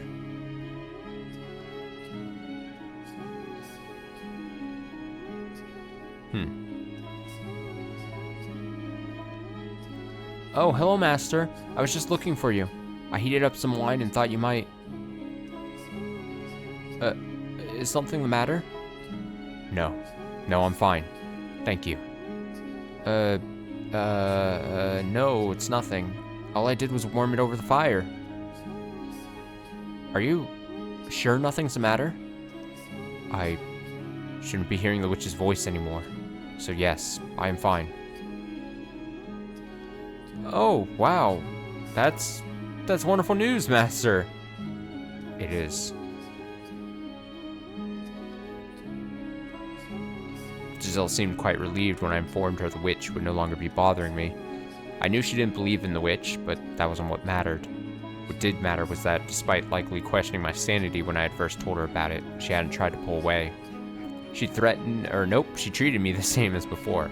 She never stopped smiling, and that meant so much more than whether or not she believed in the witch. With Morgana's voice no longer constantly in my ears, my life started to feel like some approximation of normal. In fact, I would say I was probably happier than most. Nevertheless, I intended to keep a certain degree of distance between us, for what the witch had said rang truer than I wanted to admit. You will never be with anyone. Having been born into this body, that was my reality, and there was nothing I could do to change it. I had come to accept that, or so I thought. I wasn't going to covet what I couldn't have, but I had gotten a taste of that sweet happiness. I had started to develop a great affection for that smile, and as much as I tried to tell myself I was just getting caught up in the moment, that the feelings would pass in time, I found myself unable to restrain the swelling of emotions within me.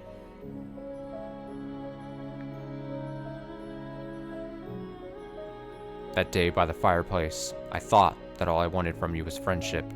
To have you in my life, always nearby. I thought that if we were simply friends, I would still be able to see that smile, even if you were to learn what I was. That if we were merely friends, you would be able to accept that. So I would keep these things I felt inside at all costs.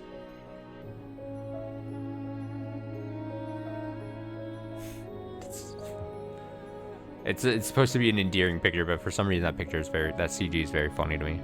I don't know why. However, with each passing day, with each gentle smile, my affection for you swelled. It reached the point where, as hard as I tried to keep it contained, all it would take was the slightest nudge for it to come spilling out. And it made me desire what was out of reach. I was convinced I had changed, because this happiness had become my everyday. I had no right to any such thing, but I came to wish that I could be the center of your life. I yearned for you, and I wanted you to yearn for me. And like the fool I am, I thought that with you, it might even be possible.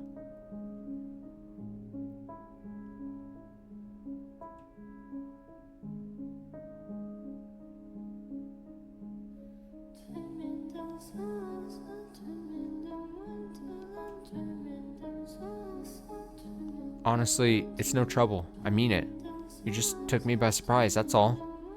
I am pleased. Doesn't matter how it turns out. You drew it for me, Master. Whether it's good or bad is irrelevant. I would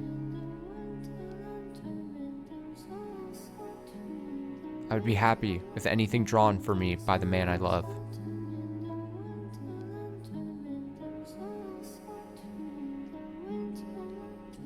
That one word set me into motion, for I had long since fallen deeply, utterly in love with you, and there was no escaping that.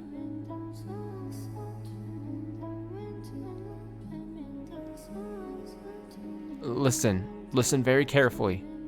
I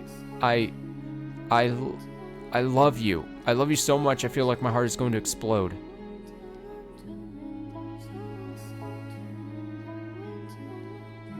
Nevertheless, there was also no escaping my past, what I was. Knowing I could never truly be with you, that I could do nothing about this body, I pushed you away. But seeing all the color drain from your face, I knew I had to take that step. I thought that maybe you could change my world, if you really did love me as much as you said. Together, we could change everything. We could walk a new path side by side, and so, I decided to trust my heart.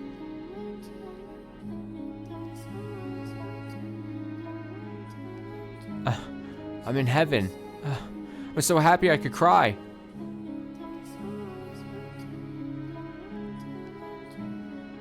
I too was elated.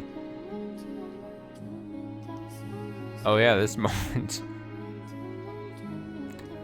Giselle, I'm sure you thought I was a kind-hearted man, that my love for you was pure and chaste, and I wanted to be that for you.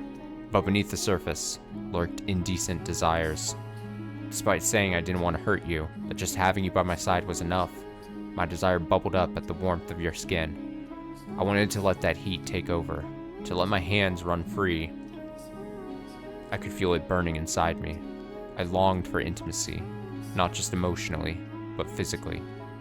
I wished I could lay you down on my bed and satisfy those desires. Damn. I wanted to make love to you. Unfortunately, that was not possible. I didn't have the ability. No matter how hard I try, my body lacks the capability to be one with you. I can pray, and I can long, and I can wish all I want, but my body will never be what I want it to be.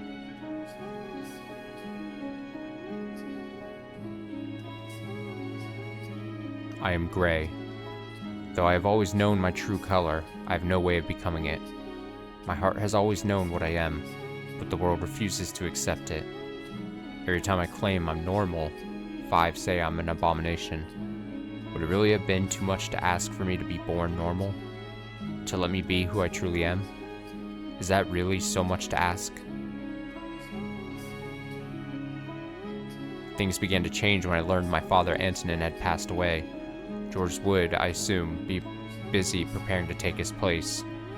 And if what he had said was true, then I would be welcomed back to the estate. I would no longer be a demon child, but a member of the Bollinger family once more. Deep down, though, I couldn't completely believe it would actually happen. After 11 years in exile, I had no idea how they felt about me anymore. Would they even remember a promise they had made so long ago? Fear that they wouldn't threaten to consume me. But Giselle, as she often seemed to do, put my mind at ease. No matter where I go, you'll be there with me, Mikkel.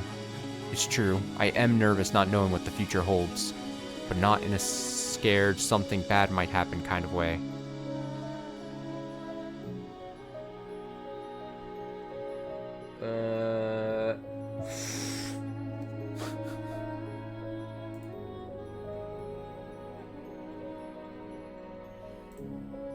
The hell is that?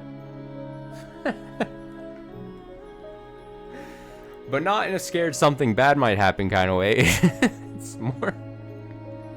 It's more of a jittery, excited anxiousness.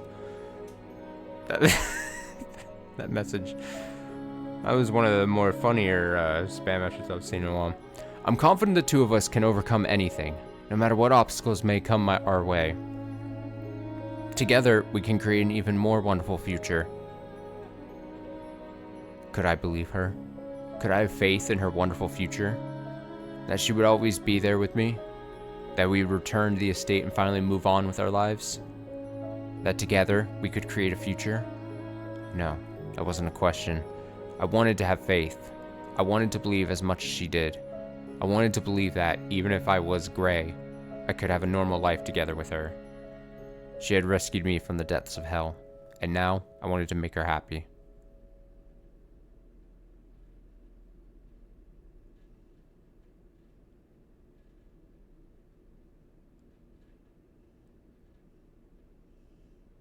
After taking the step in our relationship, I made numerous attempts to reveal the truth about what I was. But every time I tried, sharp pain gripped my chest, and my words faded into nothing before they could reach my lips. I knew that if our relationship were to continue, I would have to tell her eventually, but merely imagining her face twist in disgust really crushed me. She was everything to me.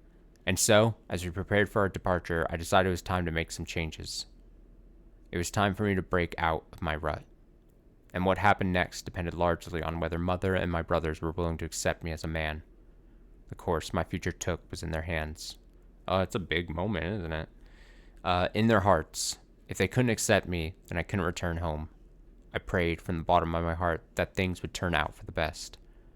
That my family would accept me for who I was, and that they would accept what I had with Giselle. I decided I would tell Giselle everything after I received the responses, and I hoped dearly that she would join me, wherever I ended up. I couldn't provide Giselle the same kind of happiness a normal man could, but if she and my family accepted me, I would do anything I could to build a happy family with her in my own way. And so, I sat down to write. Sorry, just checking something. Dear Mother, there's something I wish to tell you, something that means a great deal to me. So I ask of you, please hear me out. And I ask of you, please accept it.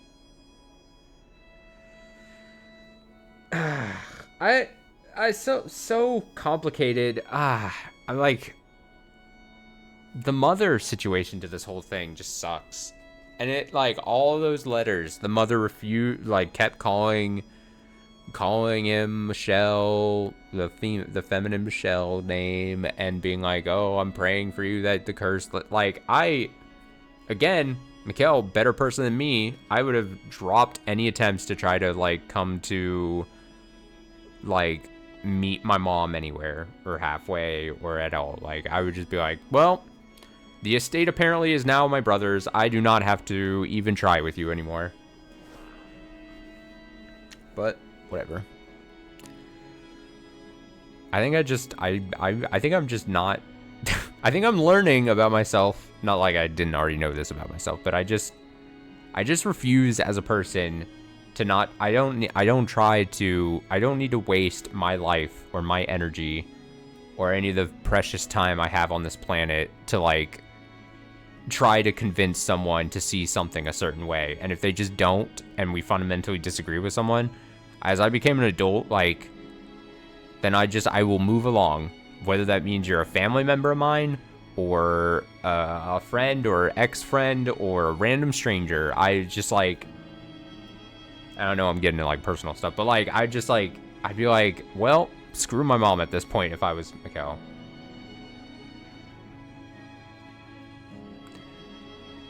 Like, I commend the attempt. Like, you're trying one last time. You're like, hey, Exactly. Exactly. That's what I think, too. Like, because, I mean, sure, best case scenario, the mom, after all these years, goes, you know what? Yeah, sure. But, like, what are the odds of that?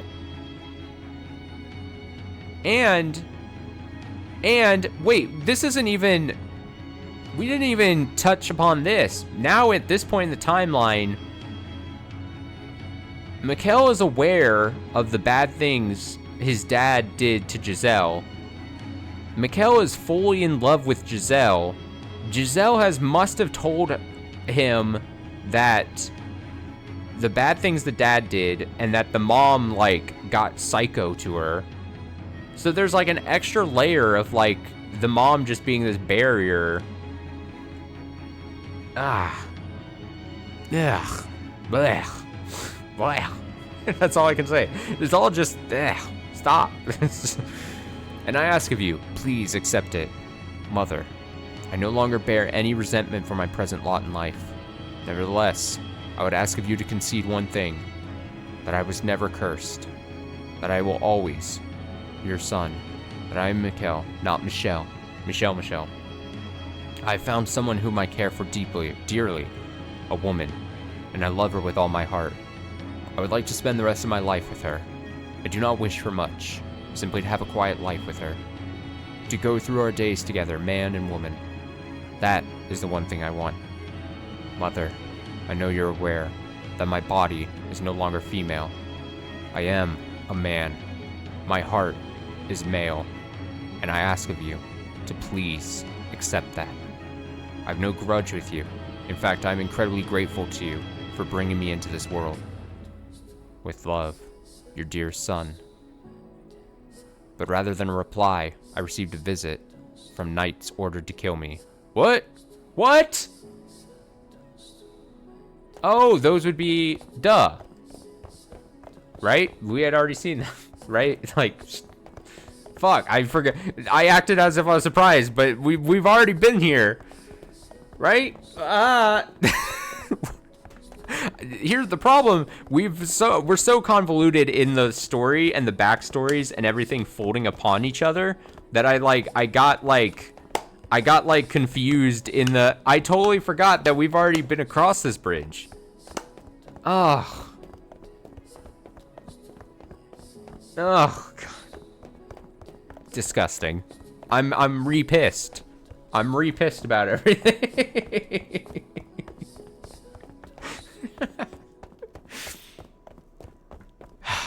Shit.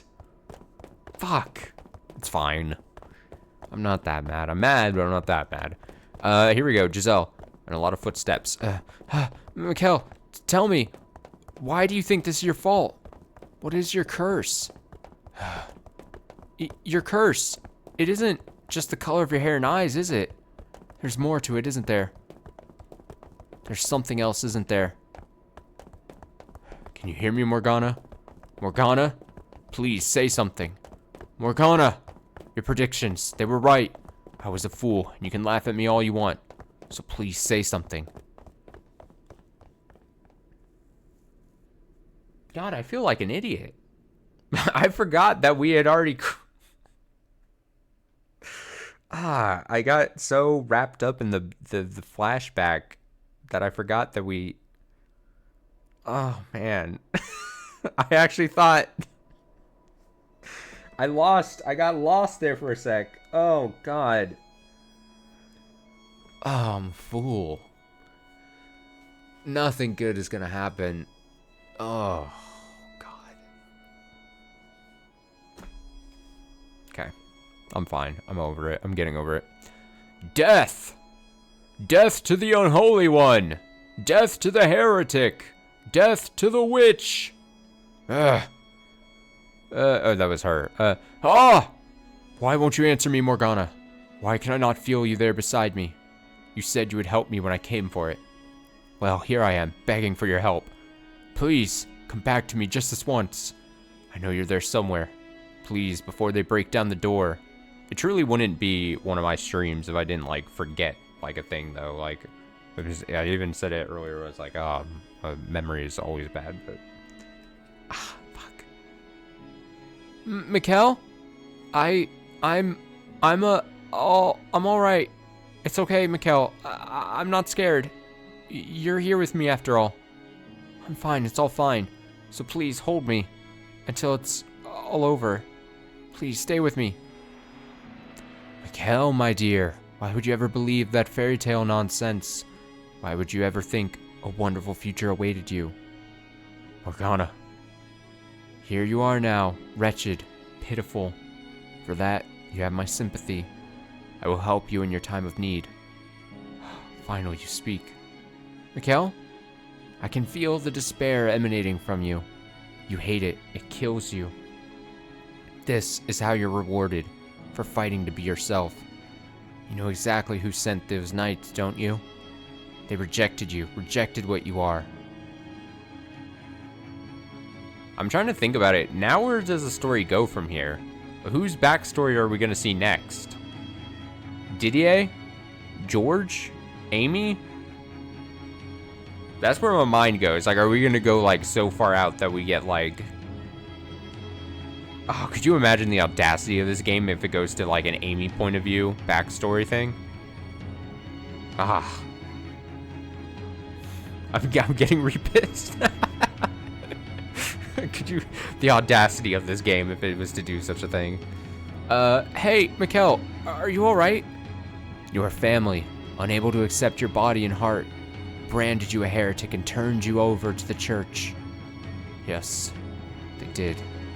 And did you hear what the knights were saying? They've even accused you of being a witch, taken my sins and placed them on you. Come back to me, Mikkel. You hate them, don't you? You want to curse them, don't you? You want to kill them, don't you? I shall grant you that wish. Out of your hatred and despair, I shall make my own wish. And that wish shall become a curse upon your family's wicked souls. You'll grant me my wish then, Morgana? Yes, yes, absolutely. Tell me what it is you want, my poor little darling. Mikkel! Let your contempt flow free. Give me the names of those you want cursed. I want you to protect her. Excuse me? If they find her, she could be accused of abetting a witch and executed as well. So please, use your power to keep her safe. You said you would grant my wish, did you not? That was not the wish I was hoping for. I know, but that's the wish I want you to grant. Morgana! Then offer me something in return. Such a disappointing wish will require sacrifice. Step beyond that door, my dear, and witness ultimate despair. That was my plan anyway. So long as I'm considered a heretic and marked for death, my being alive puts Giselle in danger. Indeed it does. Yet here you are, shaking like a scared little child. Of course I'm scared. There isn't a single person who doesn't fear death. Please keep her safe. You're the only one who can help me, Morgana. You have my word. From this moment, I vow to protect her life. Thank you. Giselle? Please hear me out, Giselle. I never thought anything good would become of my life. I never thought I would find anyone who truly understood me, who would be happy to have my love. And for that, I hated the world. I was in constant torment, living in the shadows. But then, a single ray of light shone down on me. Mikkel? You, Giselle. You delivered me from the darkness. I'm scared, Giselle. I'm terrified. I used to think my life was meaningless, that it didn't matter if I lived or died. But now I can't stop shaking. That's perfectly normal. I'm scared to death too, but what scares me most is losing you. Mikkel? So please, allow me to repay you. I said I would do anything for you, so let me do this. I haven't given you anything. I haven't done anything for you. So give me one final chance.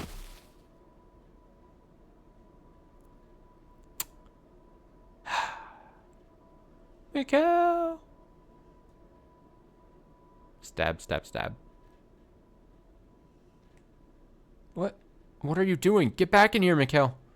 What? Why? The door. I can't open it. Mikhail. Mikhail, what did you do to the door? Come on, get back in here. I guess you really can perform miracles, Morgana. I don't want to lose you either. I know that. By doing this, I will bring you pain, Giselle. But I can't make you happy, no matter how hard I try. And I realize that now. Say something, Mikhail. You're out there, aren't you? Please. Please, don't do anything rash. They're going to kill you if you're out there. Giselle, the witch told me. What? That she would ensure your safety. Mikhail, she isn't real. There's no witch talking to you. It's all in your head. A figment of your imagination created to alleviate your loneliness. Rest assured, she does not lie. Mikhail! I pray that someday she'll be able to get past this, to move on with her life. She needs to know that that's what I want. I have to find the right words. Pathetic. My voice is so shaky. Please listen. You are a wonderful woman, Giselle. Spirited, true to yourself, deeply sympathetic. You are not to blame for how difficult your life has been. Much of the fault lies with me and a bit of bad fortune. But that's all behind you now. Once this is over, you can start anew. What are you talking about? So survive. Live a good, fulfilling life. Move past this, live your life, and always love your family. I know you can do it. That is my wish for you. No, I don't want that. I want to be with you. No one else but you. I don't want to let you die. There it is. Death to the heretic. Death to the heretic. Death to the heretic. Get back in here, Mikhail. Open the door. My choice is to live on without you. I'd rather... Your scars will heal. You'll find a nice man and have a wonderful family. Why? Because you have a good family. You have a mother and a sister who love you. If you were to be executed here with me, you'd be marked a heretic as well. And your family would be condemned. I don't want anyone else to suffer that kind of disgrace. But I can't tell you any of that, because I don't want you looking into why I'm a heretic. So this is where we part ways, Giselle. Thank you, Giselle, for bringing light to my world. Don't say that. The year we shared together, and the months since our relationship blossomed, have been the brightest days of my life. But if there's a next life, I hope you don't mind if I pray that we're able to meet again. And this time, that we can find each other once more, in another world, in a body that better suits me. Mikhail! Mikhail? I had thought I was prepared, that I was doing something good, something I could be proud of, that I would give my life for her with that I would give my life for her with head held high. H's. But it wasn't long before I realized what the witch had meant, what she had warned me about, when she had said ultimate despair waited beyond this door. It is our holy duty as knights of the church to deliver punishment unto the heathen who made a pact with the devil. You are sentenced to death, your body to be hanged upon the cross for 3 days and 3 nights, wherein your unholy flesh shall be purified by the fires of heaven. Why? What are you doing here? I stared up at the night, eyes wide, for the voice from within the helm. No way! Ah, God!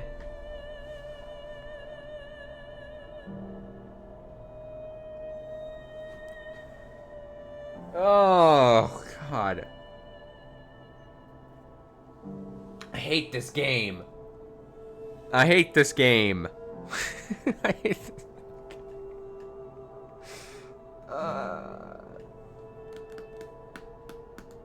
Ultimate despair. Shit. Okay, well. Didier belonged to my elder brother. You shall now be executed. Do you have any final words?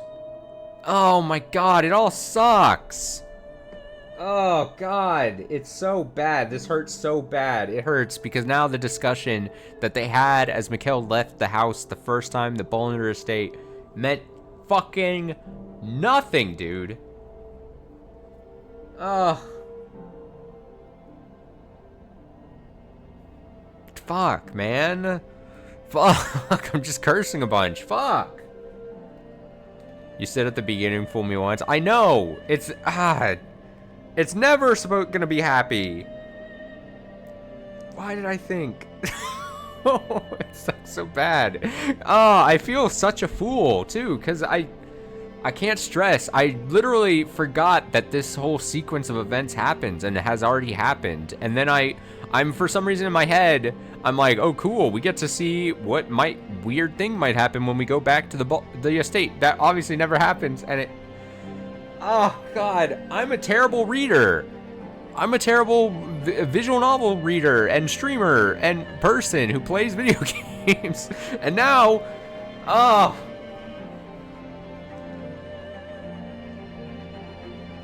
Shit. God. It's only Tuesday of the week. I have to. I knew I'm all out of sorts. I knew well enough that Mother was not in her right mind, and while her refusal to accept me had hurt, at the same time I had somewhat expected it. It made sense to me. In her madness, Mother had declared me a heretic and reported me to the church. But Didier. Ugh. Men wield swords and fight against dangerous enemies, and they do so to protect the weak, women and children. I'm here to protect you and your mother. What are you doing here? Why are you pointing your sword at me? Are you smiling behind that cold steel helm, frowning, or staring expressionlessly? I'm honestly shocked I didn't think of this as a possibility thing for a second. I should have. It's so obvious now too, because you're like, of course. Oh. Damn. I feel so stupid. Fuck, are you smiling behind that cold steel helm, frowning or staring expressionlessly? I'm just shaking my head. I can't. Shaking my damn head, my head. Though your transformation was too much for Mother and Father to accept, with enough time, everything will go back to the way it was before. Just like it did for myself and George's. With enough time, everything will go back to the way it was before. So now you gotta think, did he just... Was the letter the inciting incident? Like, after so much time, maybe I'm reading ahead, or maybe maybe the answer will be shortly revealed, but like, did the brother think that maybe out this long, like, banishment would then, like, in his eyes, correct the mind of Michelle? And be like, once my dad's dead and is that, or was it always going to just be the conclusion? Like,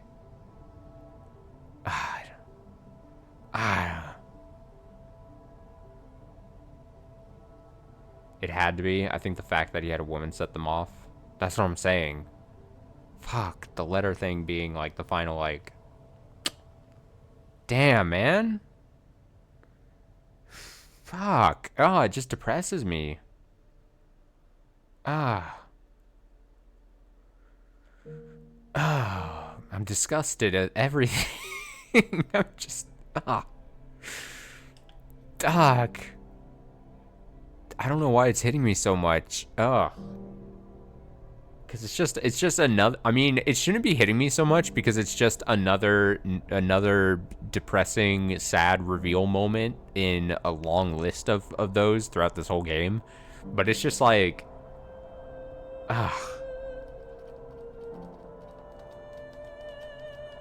None of this is your fault.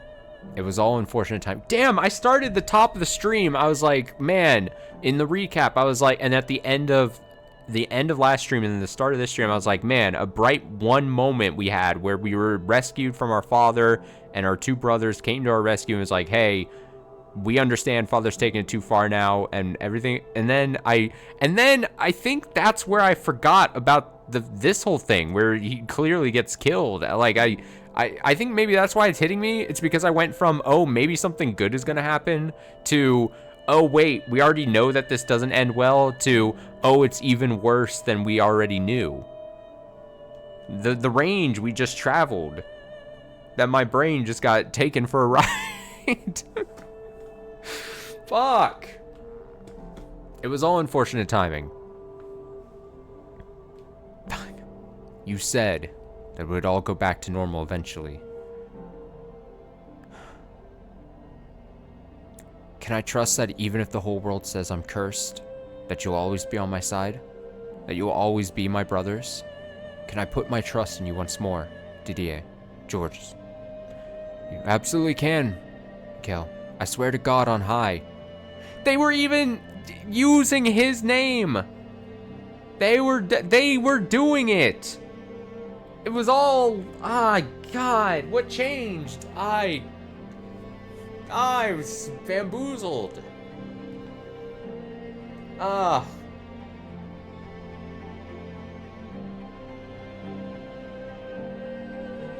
accidentally made the text box disappear for a second. I was confused. I pressed the wrong button. Did your vow have any meaning at all? I spent years here in this dark house, waiting, believing you would come through for me. So why? Why are you standing there, a half dozen knights at your back, saying I'm to be executed? Why? Didier? Do not cry. Don't you dare cry, Mikhail. You're standing here in front of this door as a man protecting the woman he loves. So you mustn't cry. Who is it you're sentencing to death?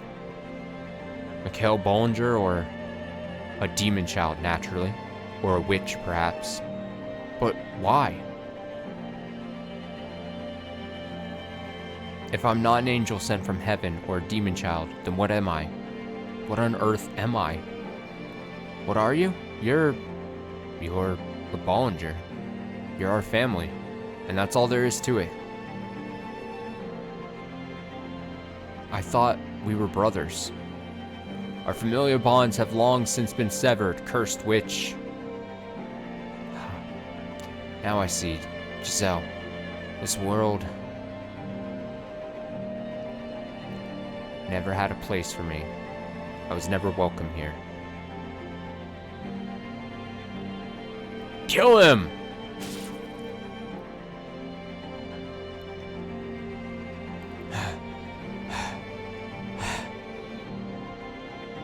I can't believe. Fuck. Pained noises. So many blades pierced my flesh. Didier's sword in my chest, lances in my arms and shoulders, arrows in both of my legs. I could hardly even tell what hurt anymore. But the pain from within was much clearer. My heart cracked audibly before shattering completely. Don't cry. Do not cry. Tears will only make me more pitiful. So don't you cry, Mikhail. Don't cry.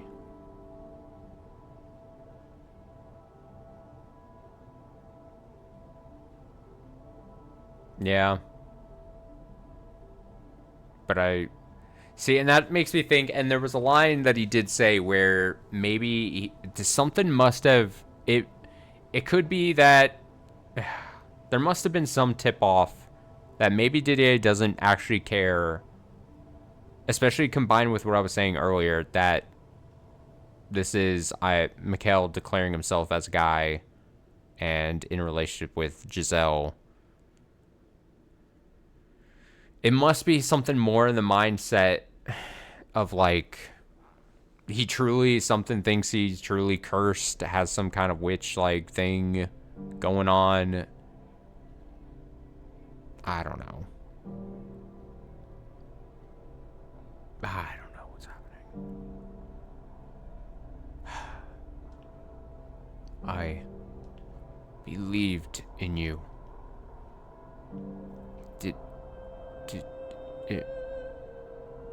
Didier, when I was younger, I idolized you.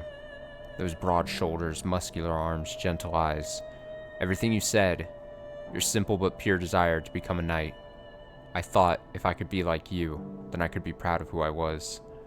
Though that may have faded somewhat after being locked away for so long. My adoration for you never went away. I thought you, of everyone, would accept me for who I am. And I thought you would celebrate my relationship with Giselle. That you would put those big hands on my shoulders, a smile on your face, and say, I'm happy for you. That you would welcome her into the family.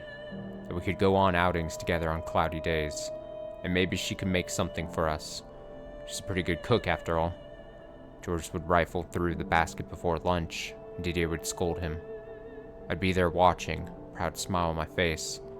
As unlikely, as out of reach as I knew it was. I still dreamed of a life like that. I had the faintest hope that when we saw each other again, that dream might come true. Didier, put my faith in you.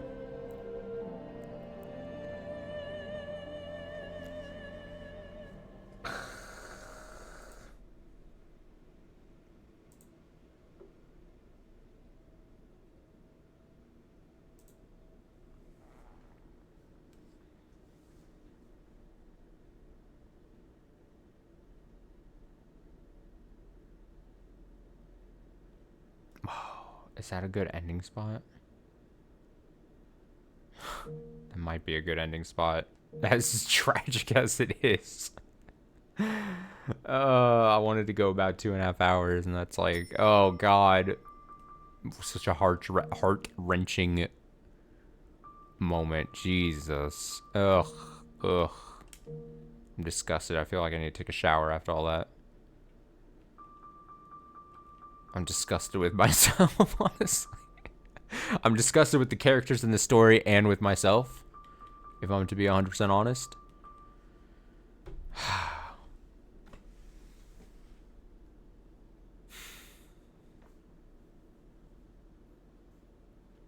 How much more pain can be contained within this story for me? How much deeper can it go? How much? And so my life came to an end. We'll call it there. Man. Fun times. Fun times on Fata Morgana Tuesdays and Fridays. But good stream, I think. Depressing. But good progress, I think. Thank you, appreciate it. We'll be back with more Fata Morgana on Friday night, is always the plan. There should be a stream tomorrow. I just don't know what it'll be. We'll probably return to something we maybe started a little bit ago, so we'll probably be like a more chill Wednesday kind of like stream, and then obviously no stream on Thursday. As always, thanks for watching. Appreciate the comment. I appreciate it much. Hope you enjoyed the stream, listening to me ramble and complain and groan and cry myself. Whether you watched live or archived on the YouTube VODs, hope you had a great time. And then, like I said, we'll be back tomorrow night. Otherwise, have a great rest of your Tuesday night, whatever's left of it. Have a good one. Have a good night. Stay safe, stay well.